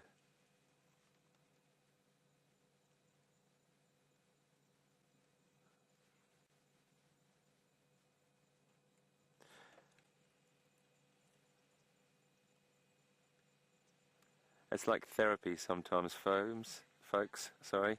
It's like therapy sometimes, folks, I was trying to say then. Just being around these animals so peacefully and them just tolerating us and us being accepted by them. It's quite beautiful. So I think we're going to link to James. Was it James Gendre? Yep, it was James. I'm having one of those days where I can't... Kirsty's absolutely, her diction is perfect. She speaks so clearly, but I just forget in about 30 seconds. I do apologise. James, we're coming to see you. I'll see you just now. Hello everybody. We found a little flower. Now, what I want you to do, close your eyes. Don't even look, everyone, just close your eyes. Okay? Now, I'm going to push this towards your nose. It's now right underneath your nose. And I want you to take a deep breath in.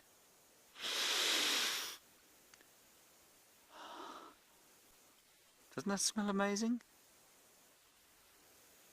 It's like a very subtle sort of jasmine smell, sweet jasmine smell of the Natal Gwari. And I've been looking for this because I found it the other day and I couldn't find it again. And I've discovered that it's only when the flowers open. I don't know if you can see that there. Look at the tiny little indistinct white flowers. They smell spectacular. Like a sort of heavy but gentle smelling jasmine, if you know what I mean. It's no, they're not. It's not jasmine at all. It's lilies. They smell like lilies. They smell like light lilies. It's so nice. It's just such a nice thing to smell at this time of the year especially. Now, come over here. It is my firm opinion that what has happened here is that a fairly large cat has come and scratched the tree. And I think that, I mean, in the same way that your house cat will scratch your sofa and perhaps a scratching post if you've bought it one. Normally, of course, you buy something like that for a house cat and it rejects it outright. But this is the same thing that's happened here. And you've all perhaps seen, or some of you would have seen, the lions, when we're on drive, will walk past a tree like this and stick their claws into it and scratch away at the bark. Now, this is a tamboti tree, which means it is largely toxic to many animals. You might come around the base here And in a grove of tambuti trees like this, you might expect to find some porcupine evidence, or evidence of porcupines. They like to eat the bark from the base of the trees. And also, if you were in an area where there were a lot of black rhino, what you'd find is you'd find a branch like this nibbled off at the end. This one has been eaten off, probably, I wonder, maybe by a... That looks like something quite large. I can only think it was a kudu or an elephant, but I don't know that the kudu eat too many of the twigs. But if you were to find, probably an elephant, if you were to find this thing bit off at exactly 45 degrees, that's what a rhino does. It comes up and they bite them off because of the angles of their teeth at almost exactly 45 degrees. They don't mangle them at the end like that. Then you would know that there were black rhino around. You'd speak a lot more quietly and you'd check the wind very carefully to see if they were around. But they aren't. Okay, let's continue this way. Hello, Jacqueline in Savannah, Georgia. I do like to say Georgia in that accent. I'm sorry about that. I just can't help myself. Georgia. I had a friend from Georgia. This is not relevant to what I'm supposed to tell you. You want to know... You want to know what the easiest animal to track is.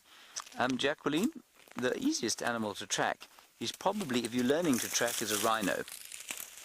And even someone with my skills is able to track a rhino.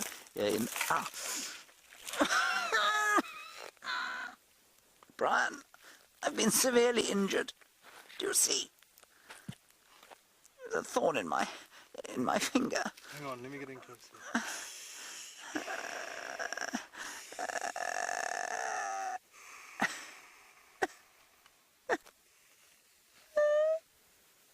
Okay, enough of that. I will get it out eventually. It's really very sore.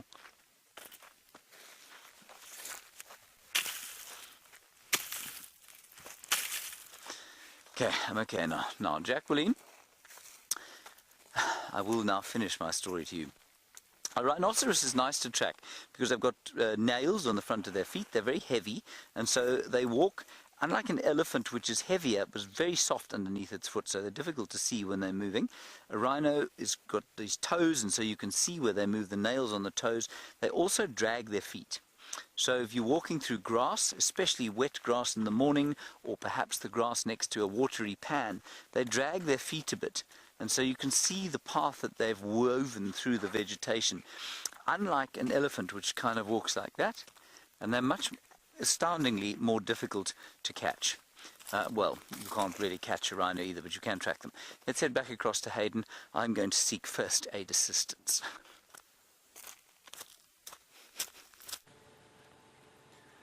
Well, welcome back, folks. We just moved over a little bit just because this beautiful female with her calf just gave us a little sort of just flared her ears a little bit. Absolutely fine. We were just in her pathway, so we just moved forward a little bit, and she's just standing there. I think they're going to head down to water, and I think we were just maybe across her path, but she's got just that little bit of a flare open on her ears. So I'll tell you what I'm going to do. I'm going to just drive forward a little bit and just give her some space, and I think those ears will come down and she'll just relax a little bit more there.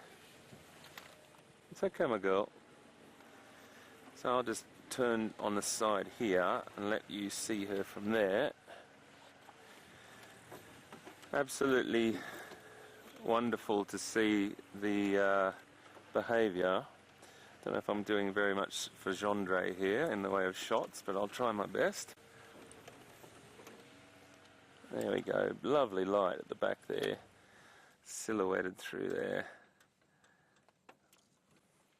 Just keeping an eye on the other individuals as well. So not an easy shot for Paul Gendre. He's got to swing around nearly 180 degrees. But it's the great thing, you know. She just gave us a little indicator. She said, I would like you to move. So we moved, and we did exactly what she wanted to do. And she's on her way now. I think they're making their way to the water point, which I think is a really beautiful thing if we just be patient and watch that. They're browsing as they go, but I'm pretty sure she is the matriarch. So if she says let's roll, they will follow, but it just seems to be that they're browsing their way through there. Let me just maybe...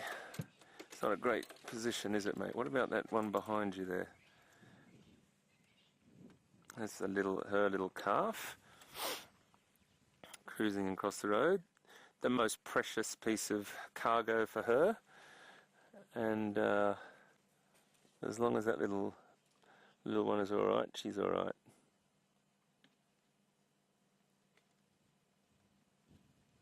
And the interesting thing about elephants as well, I've always said that, I'm sorry, I'm just fixing my microphone here, folks. I do apologise about a little bit of scratching you might hear.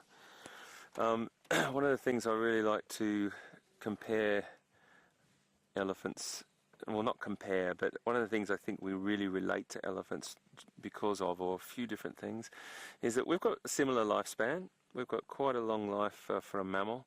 Elephants have got a long life for a mammal. We have quite a long gestation period for a mammal, 9 months, and elephants a lot longer, but it is long as well. So we carry our young for quite a while. When we do have our young, we care for it, we nurture it, just like elephants do. They really take care of each other. They take care of the family unit. The family unit is made up of the most experienced female normally, surrounded by related females and their offspring. And sometimes a youngster or a bull trailing behind if one of the females is in season or ready for breeding. And then we also have a very, very strong, as humans, as primates, we have a strong family structure, and so do elephants. And I just think those things related is one of the groups of reasons in my world that why we connect ourselves with elephants so much. It may be completely untrue. It may be just my philosophy. It may be just my take on it. But, you know, I love these animals so much, and I love being here. But there's another animal that I am very passionate about, and James Henry just happens to be with one of them right now. We'll see you soon. Everybody, there is a giraffe, and you can see something hanging out of its mouth. That is unquestionably the leg bone of an antelope. And I think it's unlikely that he's going to swallow it. When I say that now, it's fully in his mouth. Now there it comes out. And he's sucking it. It's got a whole lot of phosphorus and calcium in it, and that's what he's eating. I don't think he's going to swallow it. He's probably just trying to chew bits and pieces off it because the molars are well back in his mouth there. It's not uncommon to see this in the winter time. It's just, I mean, it's always incongruous. If he swallows that, he's going to choke. It just looks so incongruous because you don't expect them, of course, to be eating bones. There it is. Now I can actually hear it. You won't be able to hear it, but we can hear it going.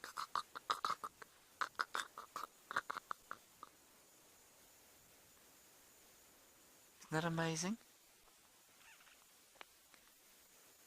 Really, I mean, yeah, like I say, not unusual, but fascinating because there's not much nutrients left in the forage that they find.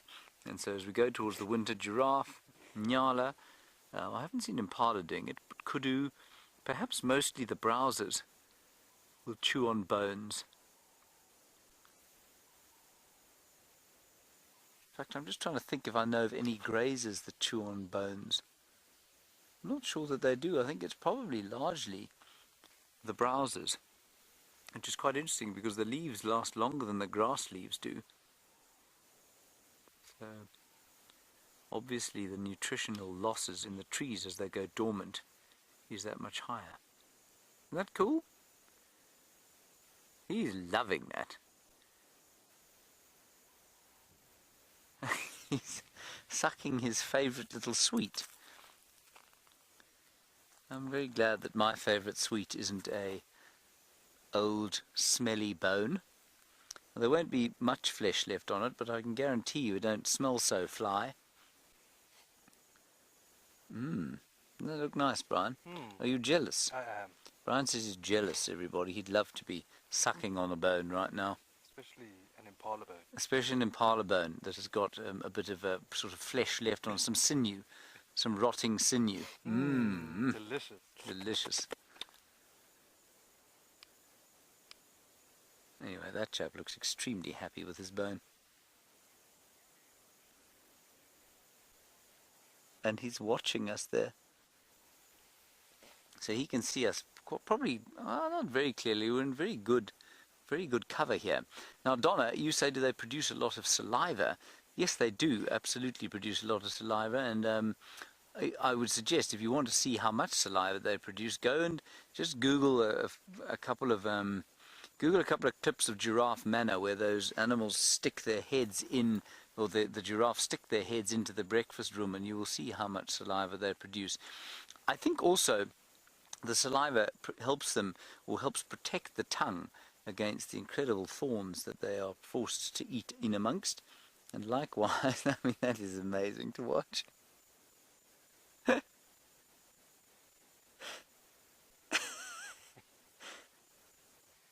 I think you'll find the saliva is helping him eat that bone as well. He's chewing it. And like I say, his teeth at the back of his mouth. And so he can't really chew it where it's sitting now.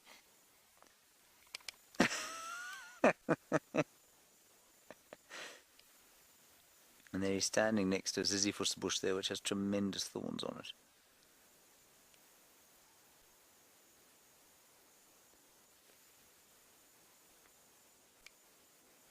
Oh, wow, what a wonderful sighting. We heard the oxpeckers going, and if you are on walk, everyone, oxpeckers are something you really got to listen out for. They go psh, psh, psh, psh, psh, psh, and they alarm call both at us and they shout at each other. But of course you know that they could be sitting on a giraffe like that, or they could be sitting on buffalo, rhino, nyala, impala. So you really, when you hear them calling, you've got to be careful. And we heard them calling. Brian said, that's probably a giraffe. And well, Brian, Thank you. there it is. Come on then, let's carry on. I'm going to start heading sort of slowly towards home. But Hayden has found yet another scruffy, colourful bird.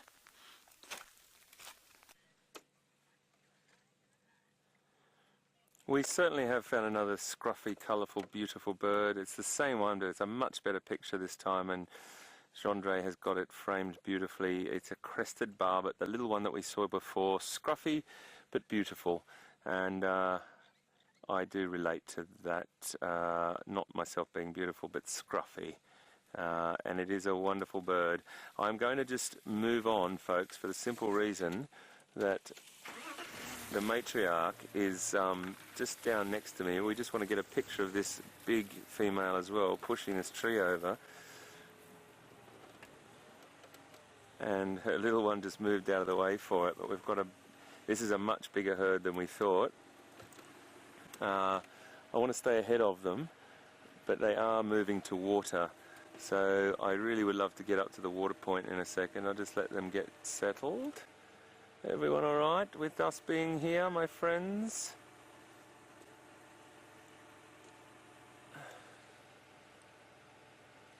Okay. I'll tell you what, I'm going to make the executive decision here. Oh, am I or am I not? Just watching her down there.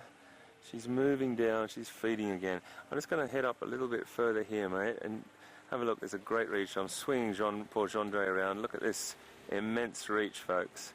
So this is where the elephant exceeds all others in its ability and its versatility with this reach up. If she reaches up again with that trunk, she may pull that branch down.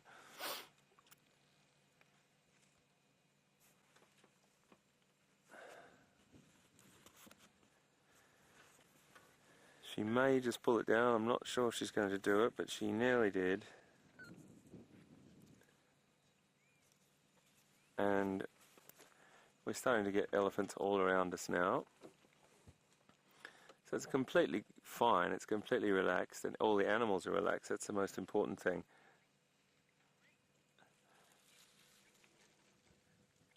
So I think from one elephant herd to potentially another elephant herd, I'm not sure how many Mr. Brent Leo Smith has with him, but he has some elephants drinking at Buffelshoek. So I think we should cross over and see what he's up to, and we'll stay with this beautiful family breeding herd here and see how we get on.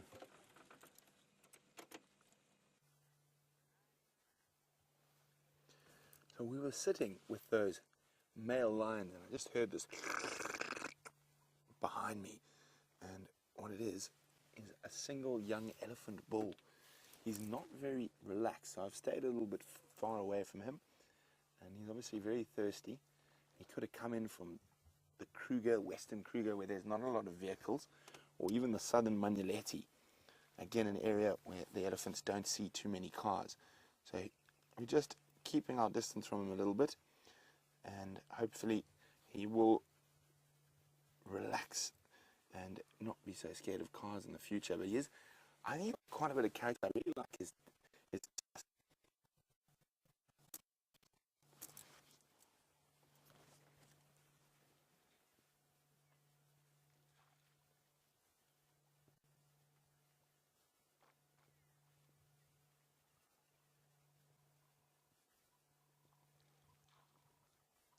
very peaceful, spending time with Ellie's.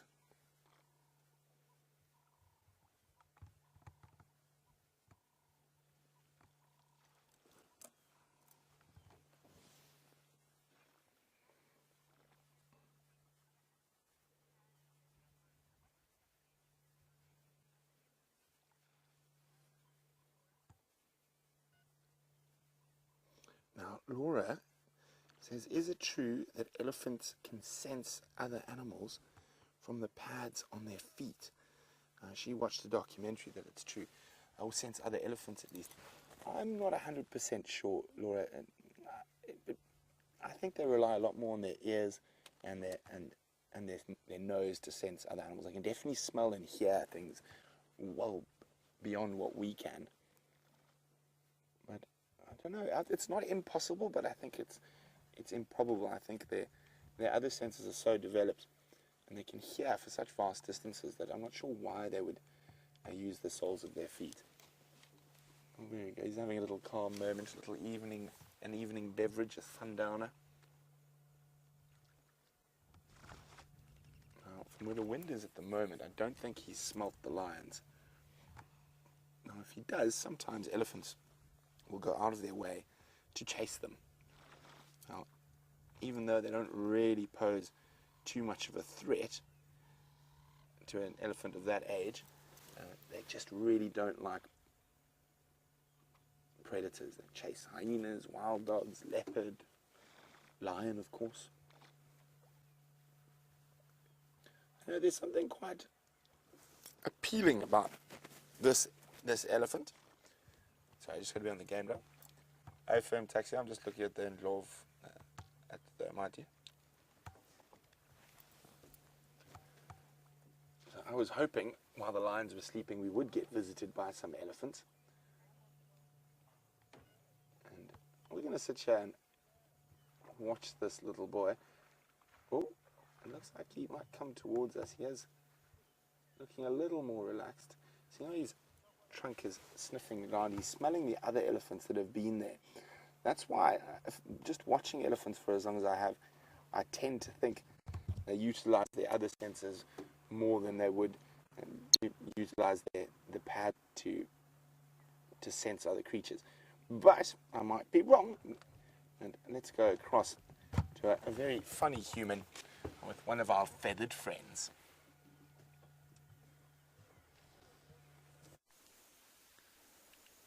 Brian, do you think it spotted us? I don't know. I'll find a bit again. There it is. Everybody, there's a crested Franklin. It was approaching us. Brian, were you nervous? I'm scared. Brian says he was very scared, everyone. We're very close to it. Only about 10 meters, 30 feet. The Franklin seems to be relaxed now, but one never knows with a Franklin, do you, Brian?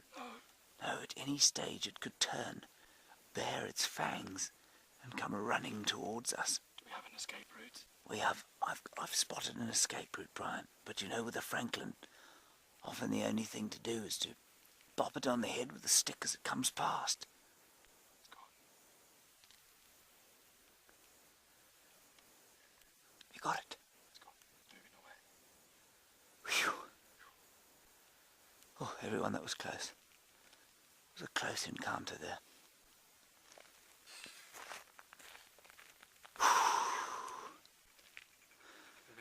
Let's carry on.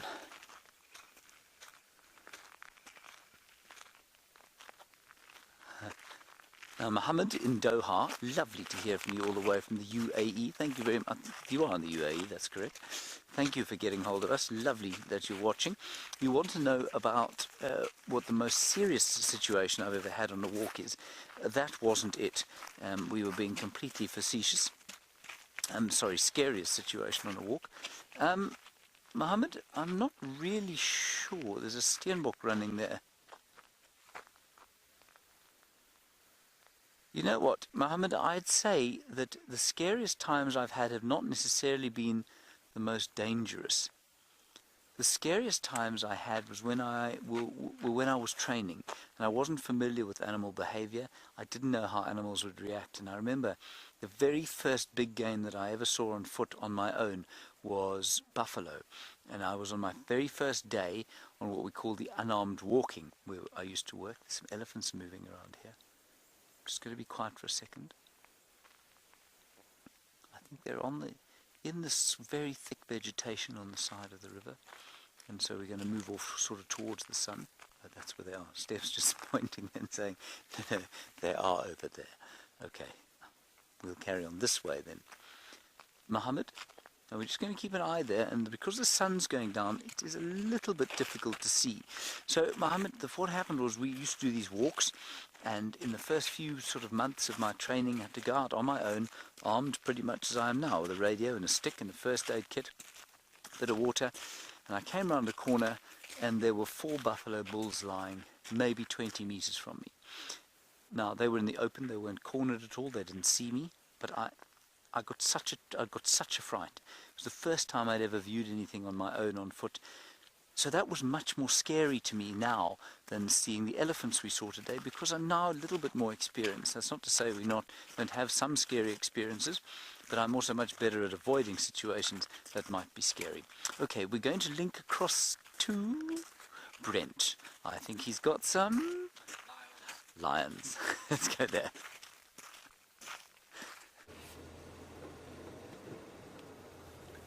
Elephant is slowly moving around towards where the lions might be. So I'm just trying to get myself into a spot where we can see both. So the lions are snoozing just off to the left. The elephant's going to appear around this little pinnacle of bush. There are the lions, and you can see very tired kitty. And I'm pretty sure they're aware that the elephant is here. There he comes.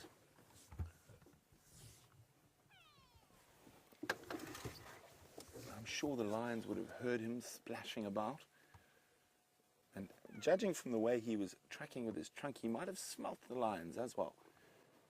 So maybe he's going to come to give them a good chasing. Wouldn't that be fun? Get those lazy boys up and about. See how he's lifting his trunk, he's smelling, and he's smelling in a direction to where the lions are. Where he is now, he would definitely be able to smell the lions. Oh, it looks like he's going to stop for a snack there.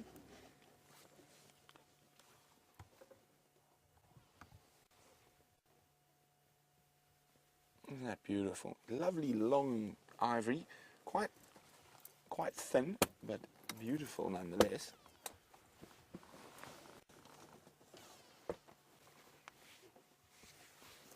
It looks like he's not going to chase the lions today.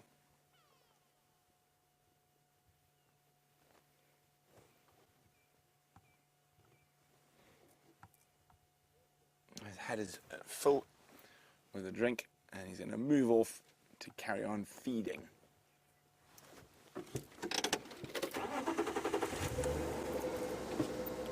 Now, Sean in Secunda is saying, is it true that elephants are the only mammals that can't jump?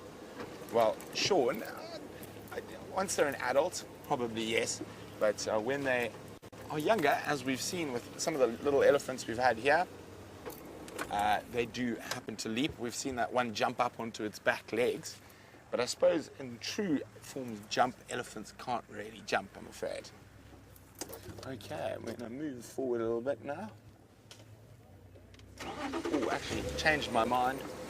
Sleeping lions, dust bathing elephant. I think we're going to go with dust bathing elephant.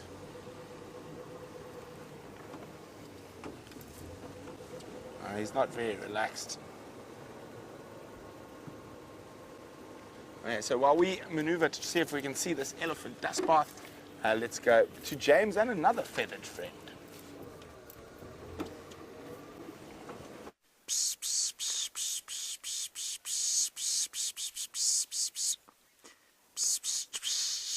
Right, everybody, we're trying. I'm not just being ridiculous. We've got there a rattling cisticola. It's very close by.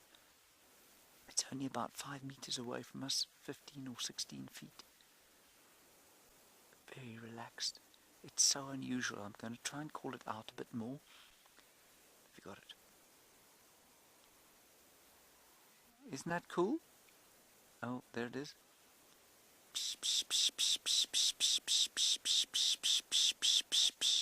I can see it there. It's in the middle. It's in the middle of these bushes, everyone. That is the rattling cisticola. And we don't see them often like this. They're easy to see if you don't have to find them with a camera. They're not easy to see otherwise.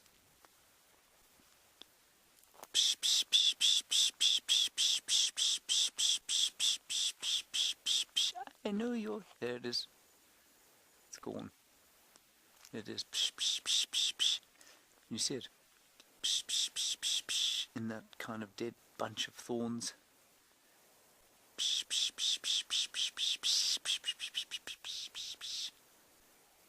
Okay, never mind. Everyone, marvellous sighting. There were some zebra alarm calling off there towards what we call Ingwe Alley. We're getting a little bit low down on light, so we're going to sort of carry on towards home. But I'm just going to ask Kirsty to tell Hayden or Brent that they might like to drive Ingwe Alley on their way home. They might be able to see something interesting there. The zebras were going, wah, wah, wah, wah, wah, wah, wah, wah, wah, wah, wah, wah. That's very good, isn't it, Brian? It was very good. Thank you, Brian. Thank you very much. Yes. That's what they were doing. Sorry, what was that, Kirsten? I just got head of here, head tip, beep. Ah, we let Hayden know. Good stuff.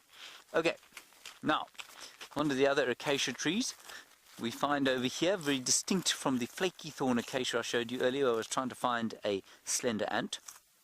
This is the red thorn. So evidenced by the fact, Brian, that it has bark of the colour. Red. Red, well done. This one is rotting. That's interesting, actually. Hang on a sec.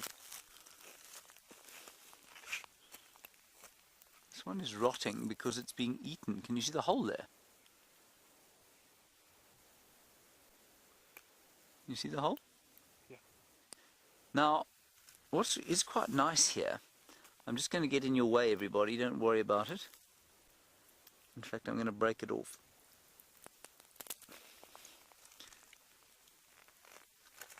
This is being eaten.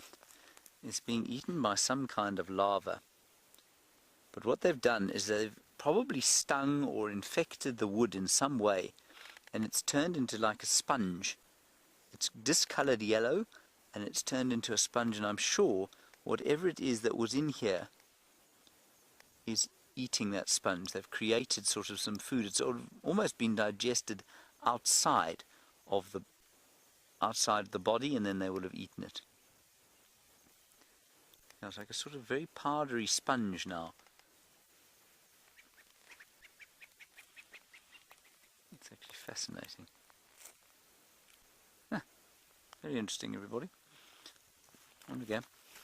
Come on, Brian. Lights going. Let's move. Right, Hayden has got some more elephants, I believe, to show you.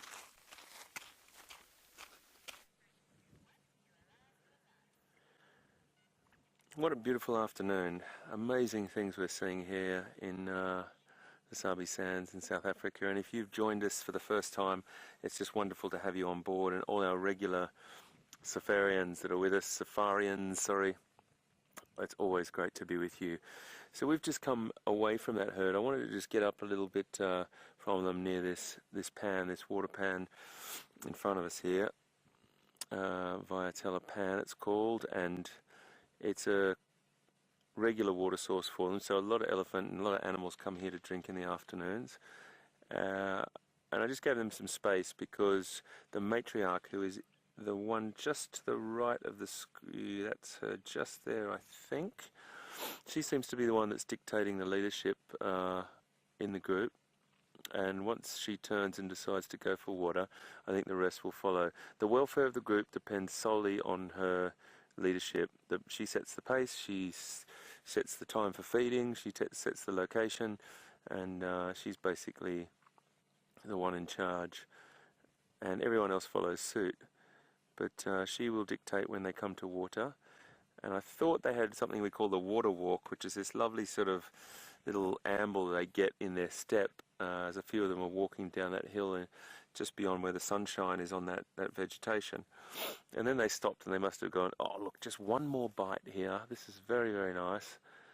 But they may be there for another half an hour, so we're just going to sit here and watch them for a bit and just give them another 10 minutes. But it's a beautiful scene just to be sitting here watching these animals feed.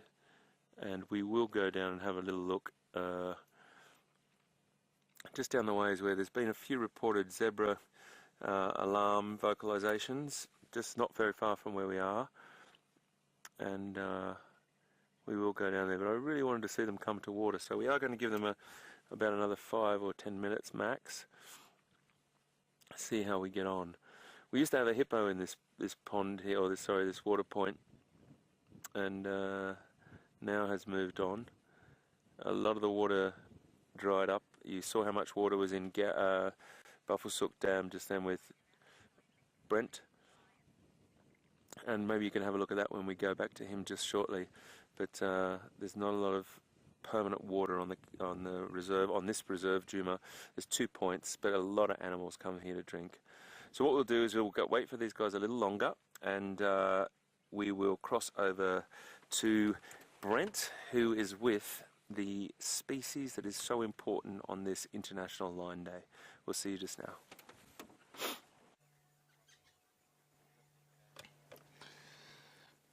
Now, of course, lions are important, very important today. It is International Lion Day, but they're important every day. I have to spend a lot of my time looking at them, or in a lot of cases, looking for them. We're with 2 big male lions, part of the dominant male coalition, and known for the Birmingham boys. And lions do. That is sleep. There's the second one. Incredible animals. The amount of strength and power. You can almost see the latent energy that a lion possesses. And it's very difficult to think they can go from flat and asleep like that into about just under 90 kilometers an hour in a split second.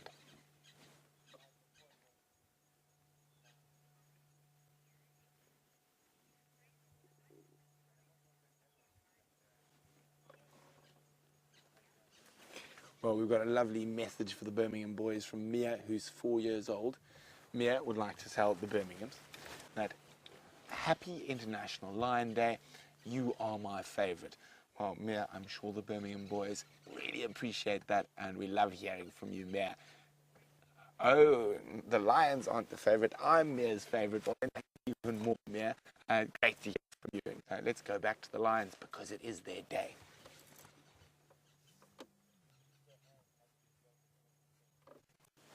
What I'm hoping is that they are going to get moving, and the sun is starting to on the western horizon. Fingers crossed that in the next half an hour or so they might get up, go for a drink, maybe even call. Unfortunately, with those fat bellies, I think they might get going a little late tonight, but they might meander down towards the Djuma Pan, so keep a lookout, you Djuma Dam Pan camera fans, and hopefully they'll be giving us a wonderful serenade tonight. And nice battle scars on his schnoz.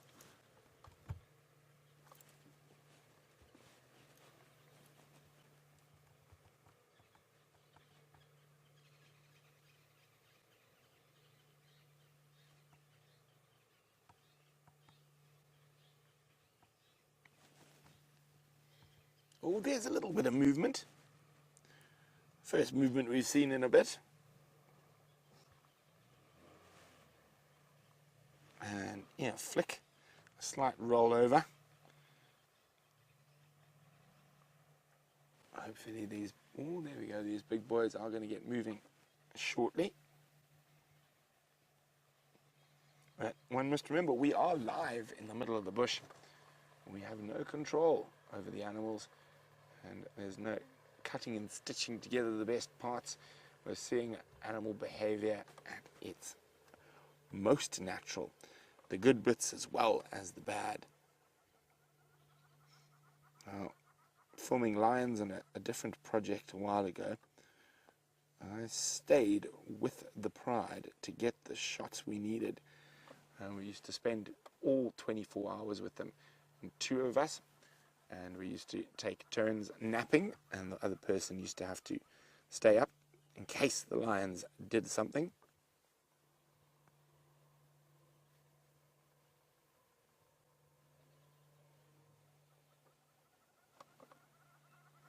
We actually had quite the setup. So one would be napping in the back under the camera tripod, while the other would be reading. Normally we did read a lot out there, and keeping an eye on the big cats.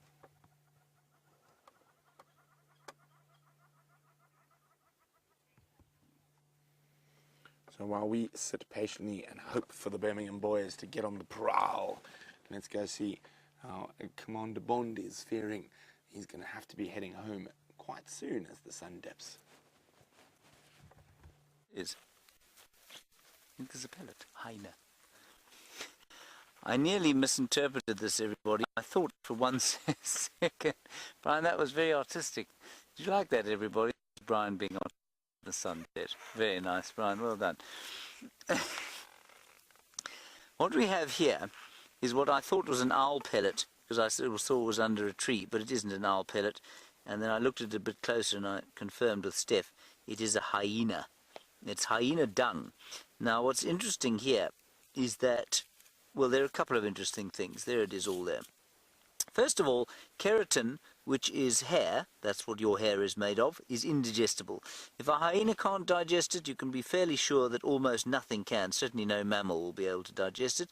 Yes, there will be the odd beetle that can perhaps digest keratin. Those keratophagous moths, we know, are able to do that. Then, in the middle, you'll find these little bits of bone. And normally, what they are is teeth. But this isn't teeth. These are very small bones that have somehow managed to get through the digestive system without being eaten. And I don't know how that's possible. You know what that is, Brian? You see the bit there that I'm pointing at? Mm-hmm. That's a bit of the skull. That's a bit of the inside of the brain, I think. So interesting, maybe the skull bones are slightly less digestible than the rest. What this could have been, I don't even want to try and guess. But the other thing is that obviously when a hyena's dung comes out, it's a sort of paste. It's a green paste that goes white in the sun because this calcium oxidizes, and calcium oxide is, well, it's white. But you can see that's been eaten. The calcium oxide has been eaten away probably by dung beetles. This is not fresh, obviously. It's been run over many times. But I just think that's quite interesting. So everything has been taken away, redigested by another animal, despite the fact it's been processed by the disgusting digestive system of a hyena. And the only things left are the hair and 1 or 2 bits of what I think are probably the bones of the skull. And I find that quite interesting. Now, the reason I was interested by the fact that I just saw it here and I thought, oh, it must be an owl pellet, which it very clearly isn't, is that the other day I said to one of our viewers, they said, you know, do the owls make pellets here? And they do make pellets, and I thought maybe it was only the barn owls. Steph reckons it's probably more than just the barn owls, but it'll be interesting to know. I wonder if anybody else knows there. I think that the pearl-spotted and the Faroese eagle owls don't swallow their prey whole. They break their prey up. Maybe they still eat things like this and then they, you know, they vomit up an owl pellet. And if you think of a barn owl which swallows a rat or a mouse whole, and then it sits there like this and its digestive system works, and eventually it goes and it pukes up basically exactly what this is, the indigestible bits, the bits of feather, keratin and bone that the barn owl is unable to cope with. Fascinating, fascinating, fascinating. Brian? Fascinating. Fascinating, and very nice introduction to the segment. Would you like to do? On the road. Would you like to also do an outro as we link to Hayden? We can. Okay, right. On the count of three, do an interesting outro to Hayden. Go.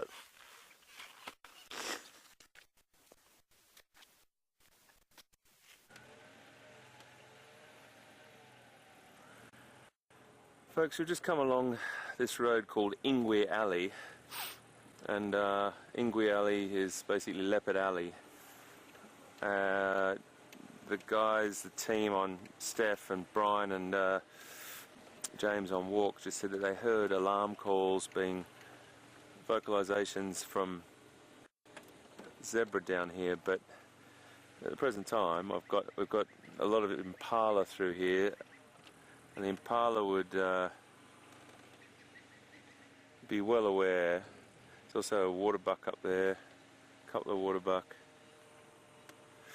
They would be aware that there was a leopard around, but I'm just still interested to have a look. It's always worth having a look, folks. You know, what have you got to lose? Drive through a beautiful area of bush. I mean, that can't be too bad either, can it? You look at all different things, and you never know what you see. You never know what's around the next corner. What's that? Okay.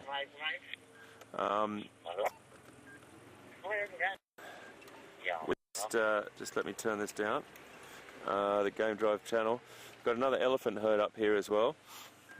So we did leave our elephant herd. I'll just button off for a second. We did leave our elephant herd because we thought that they were settled into that vegetation. We thought we're so close to Ingwe Alley, we're going to take a quick trip down here and then go back and try and see those elephants come to drink. Gendre made that executive decision. So if we get back and they're finished, they're wiping their mouths and walking off. So what we'll do is we'll carry on. Let's get back over to Mr. Brent Leo Smith and see what he's up to with those lion, and we'll come back to you just now.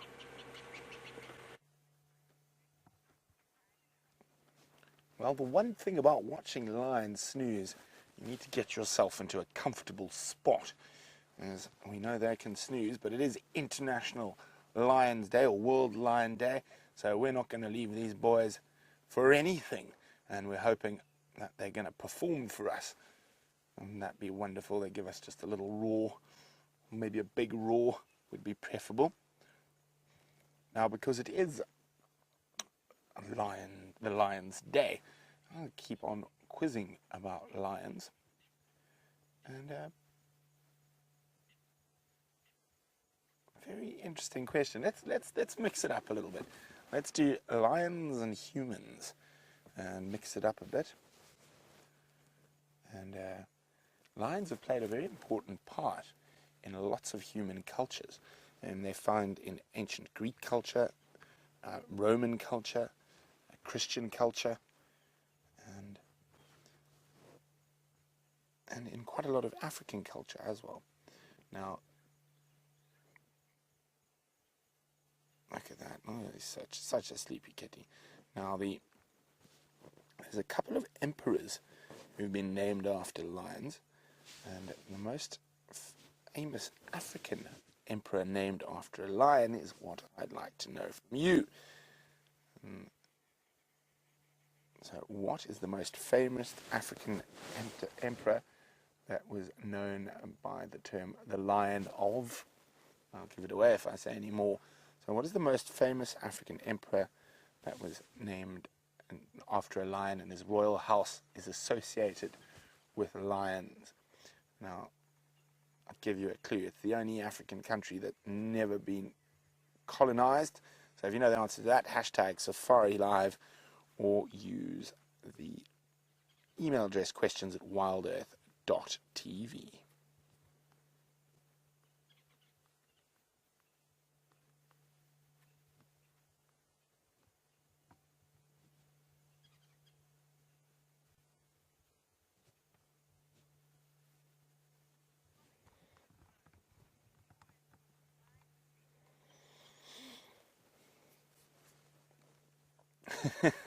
Chris Raig says, if sleeping were a sport, lions would take all the medals, the gold, the silver, and the bronze. That is too true, Chris. Well, I think the leopard might sneak in with the bronze, but a male lion takes the gold, lioness the silver.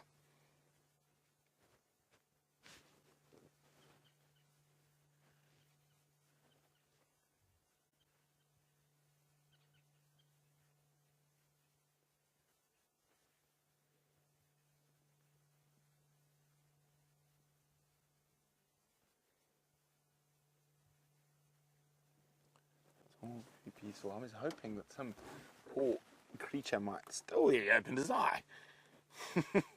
Some poor creature might. Oh, is it closing again? Oh, it's closed again. Some more poor creature might wander down and at least get them to lift their head up. They didn't even lift their head for the elephant.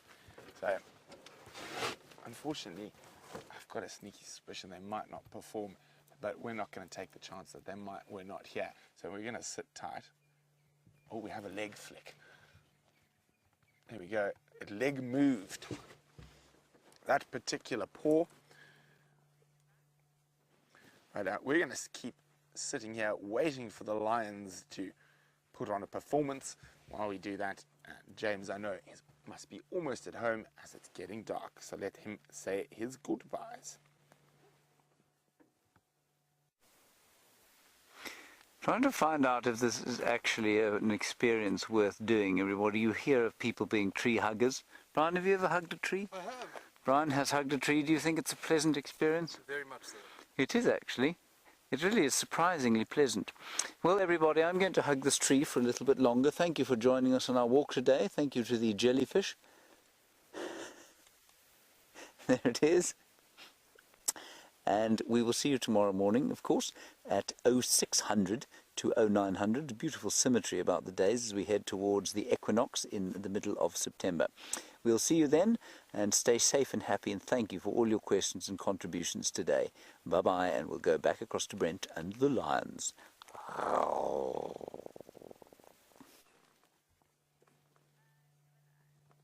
Bye, James. Get home safe. So we're still with the lions. He moved. He rolled over and went back to sleep. And that's about the most movement we've had. We did have a bit of growling and trying to attempt biting flies for a brief second, but they'll be quite happy now. The flies, as it gets cooler and towards darkness, the flies go to bed. So they'll be quite happy. There's still a few about, but you can see there's a lot less ear flicking and movement like that.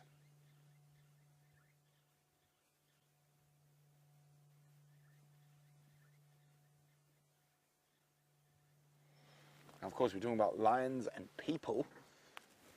They spread through so many different cultures.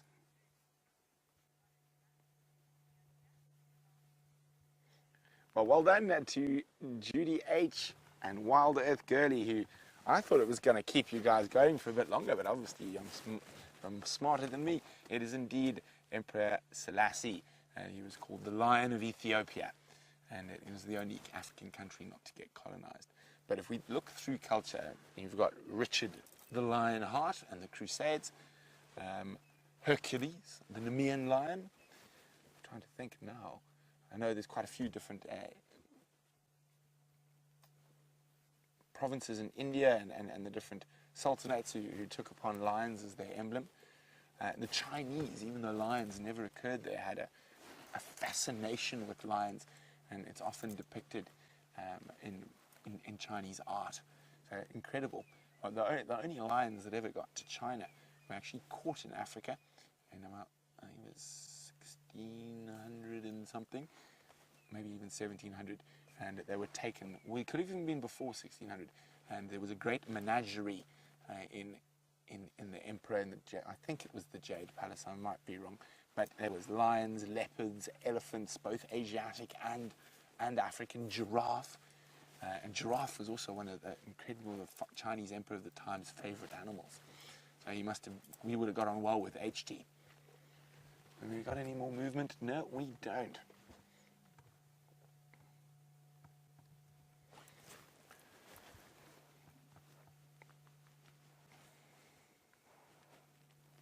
And such a strange thing because we revere lions so much. And we still happen to have eaten up all their habitat. Now, Tucker, who's 4 years old, is wondering, is that lion having a dream? Oh, I think he's got deep, deep sleep. Oh, there we go. He's having a rollover. Now, I have seen lions dream from time to time, but at the moment, I haven't seen any of these guys display very distinct signs of dreaming, sort of pawing or rapid eyelid movement. There we go. That's the guy who's got the hole in his lip. See that, Vim? You just see his tooth through there. So, actually, I think I got a photo of him not so long ago when that scar was fresh. So he's got a permanent toothy smile since he had a fight with probably one of his coalition members.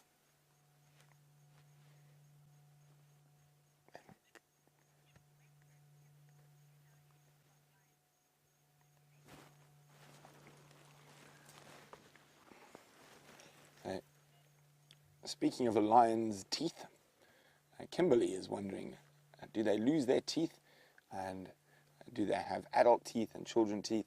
Well, they do. They lose their milk teeth at about 6 months, Kimberly, and then they have one set of teeth that have to last them through the lifetime. And while they're at this age, you can see his teeth are still looking all quite good, but as he gets older, they often will break. And remember, they've got to catch things with their mouths, so it is quite a tough thing. So that wound looks to have healed quite nicely. If we have, okay, we'll just have well, when we get back, we'll have another look at the wound that was on his face. But in the meantime, let's go to HT and Ellie's on the drink.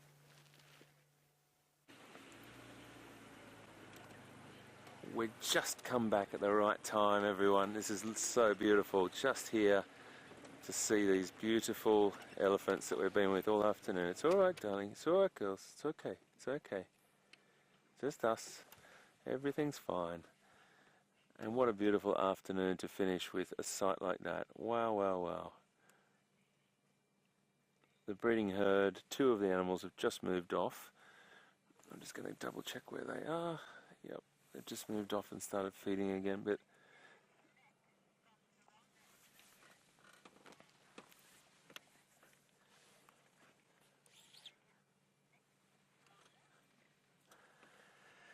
wow, how fantastic, Nick, to have you on board, mate. It's really great that you're watching, and yes, it is an extraordinary experience. Nick, I have to be completely honest, I wasn't sure what acacia it was. It wasn't acacia, but I'm going to have to double check on that for you, mate. I'm just not exactly sure of the species, but they were really favouring that particular species along through there, and I will double check on that.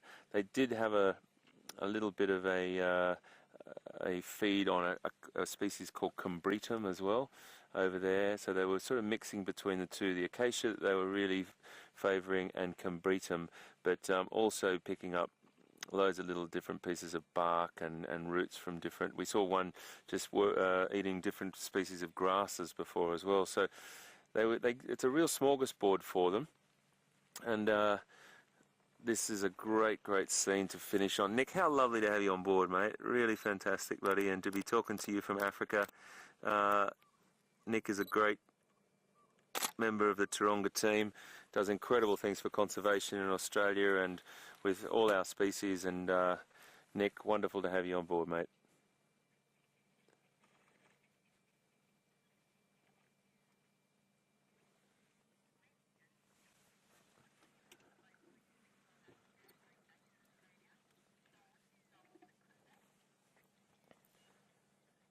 What will I miss most from leaving South Africa? Sean Secunda.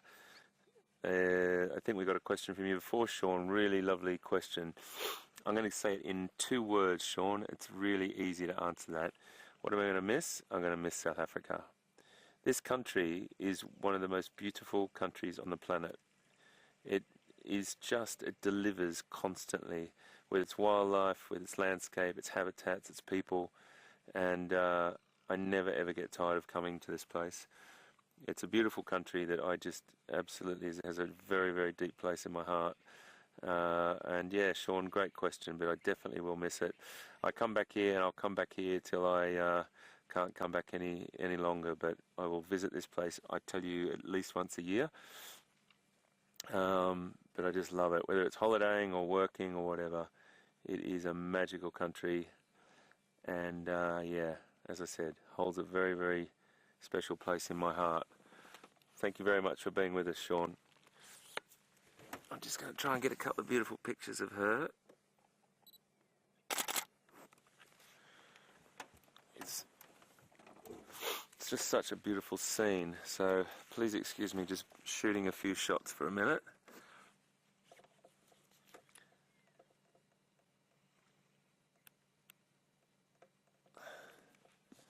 And that is the matriarch we're looking at here. They're the leader of the team, the breeding herd.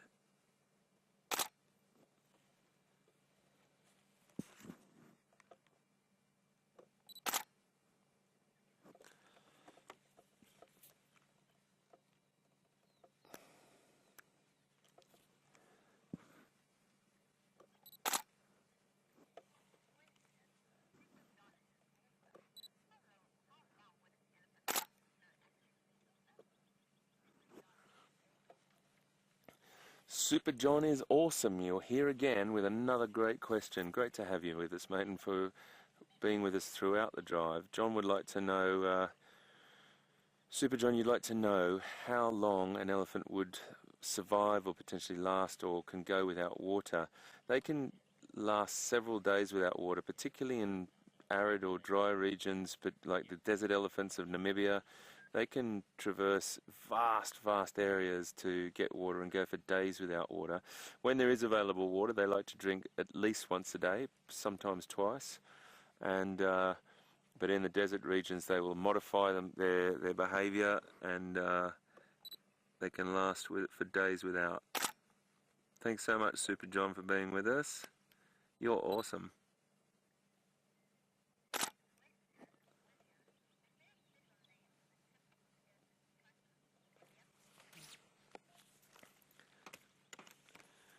William's asking a question, is there a special name for the tip of an elephant's trunk? I've always just referred to it or heard it referred to, William, as the trunk tip. They're finger-like protrusions at the end there that make their life much easier to work with. It's just like our two fingers picking up little things. She's just checking us out. Just going to lower my voice a little bit here for her. It's okay, my girl. All good. We can link to Brent any second now. This female is just waiting for the other individual to finish drinking. This is a beautiful trait of the matriarch. She will wait until the other one is ready to move off, and then the other one will move off. She's actually giving the other one the message to wait, and look at that. That is just beautiful. Just beautiful behaviour. They could be very closely related. They could be sisters. We don't even know, but very closely related. And she just waited for her to finish drinking and then said, let's walk off together. So on that note, folks, let's cross over to Brent and see what he's up to. And we'll see you just now.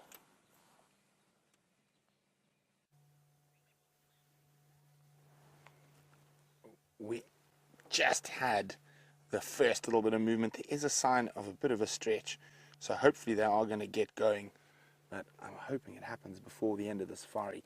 Sorry, I just have to be on the game drive. Oops, just me, you can make your way.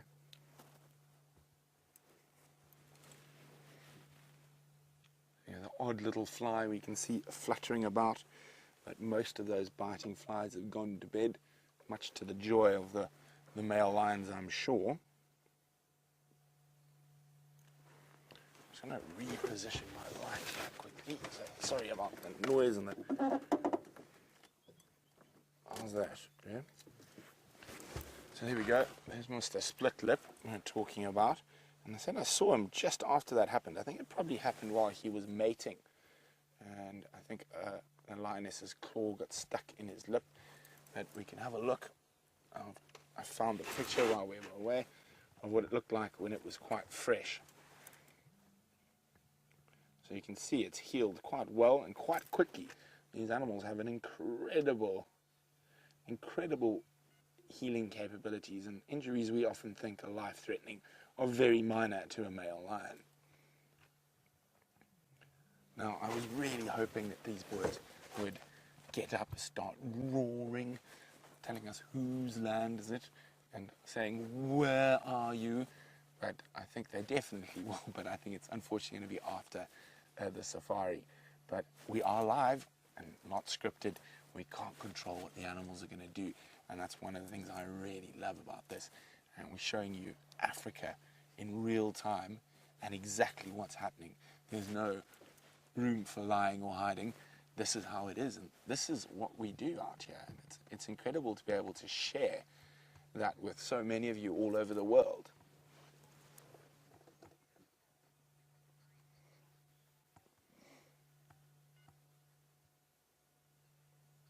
Dawn is wondering, if I roared, would the lions respond?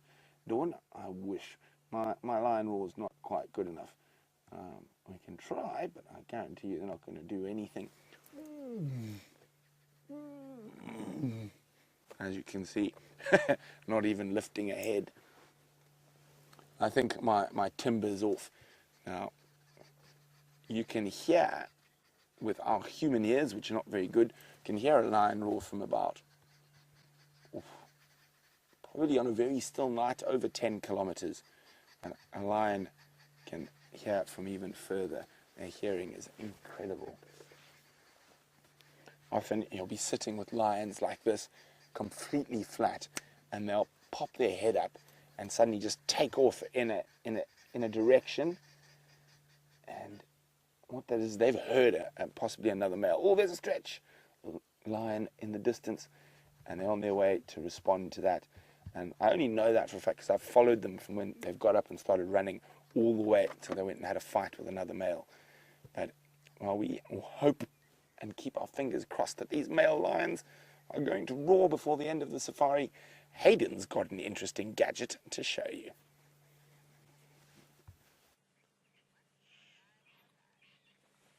Well, at this time of the night, what do? Bring out your bat detector. We just thought we'd give it a little try. Listen to this.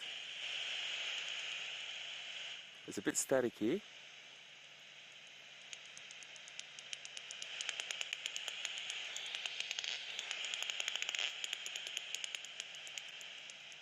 Isn't that fantastic? So that is the sound. That is the sound.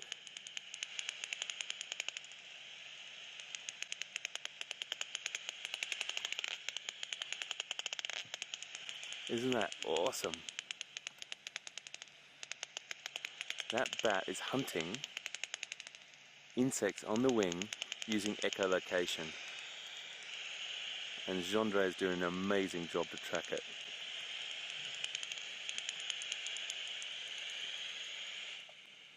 Isn't that great?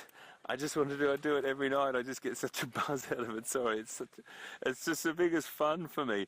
So just ever so quickly, because we've got to get back to Brent to say farewell. And if those lines are all while I'm doing this is going to not go down well.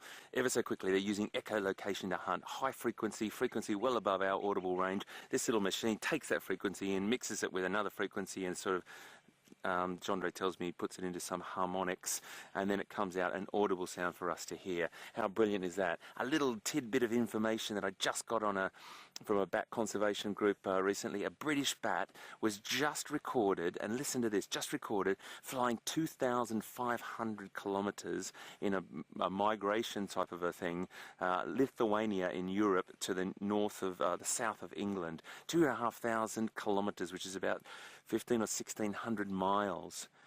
That bat weighs about the size of an English pound coin. It's about that big. Absolutely astounding stuff. I've loved being with you this afternoon. We will have our last school drive tomorrow morning. Can't wait to be with you again. Let's cross over to the wonderful Brent Leo Smith and let's, come on, have a line roar on International Line Day. Thank you so much for being with us. From Gendre and I, we'll see you tomorrow.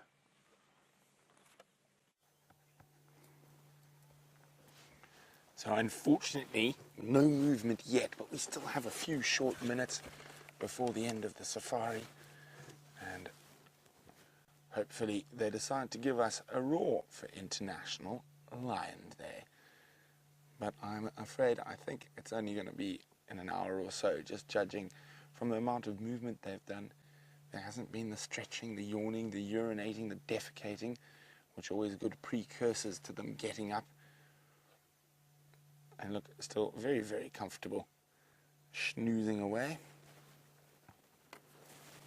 But of course it is International Lion Day or World Lion Day, so we are celebrating lions, and they are incredible creatures and definitely one of the iconic animals of the African bushveld and one of my favorites to follow. Not so much when they're napping, but there's little to beat the massive power of lions on the hunt. And we've been lucky enough recently to see the Nkuhuma ladies take down a buffalo. It would definitely be quite nice to see the boys do the same. Now, it would take 5 ladies to take down an adult buffalo bull. 2 boys would be sufficient. They are that much stronger than lionesses. And they've got to be to remain top of the heap amongst all the massive competition with lions in this area.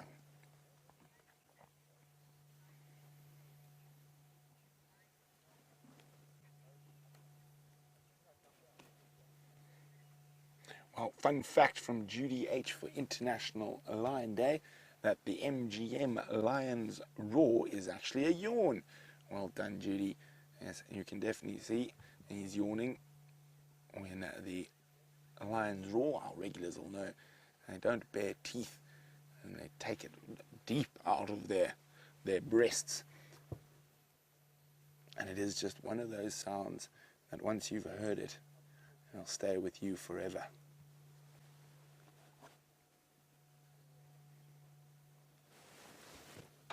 Oh, I can hear sandgrouse coming in to drink. Such a strange call. Beep, beep, beep, boop, beep. Sounds like an old 1980s Bond villain, or 1960s Bond villain's computer, as it computes the end of the earth. But from VM and myself, it's been absolutely spectacular having you on the Sunset Safari with us.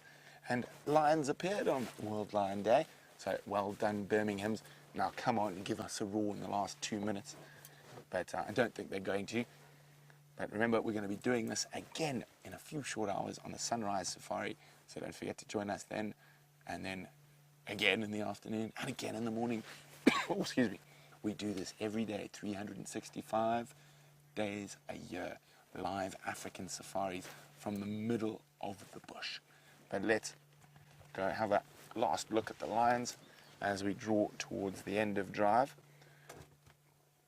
And a couple of little lion facts before the end of the safari.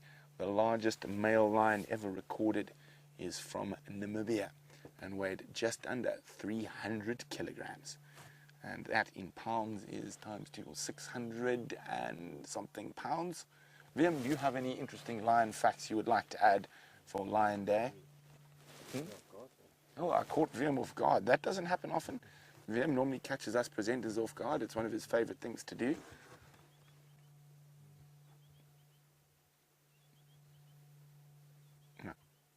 No, nothing from Liam?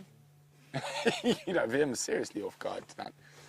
But unfortunately, we are on the edge of the Kruger National Park. And there's a massive feeder of lions around, and we're in one of the largest genetically diverse population of lions in Africa, which is a very special thing.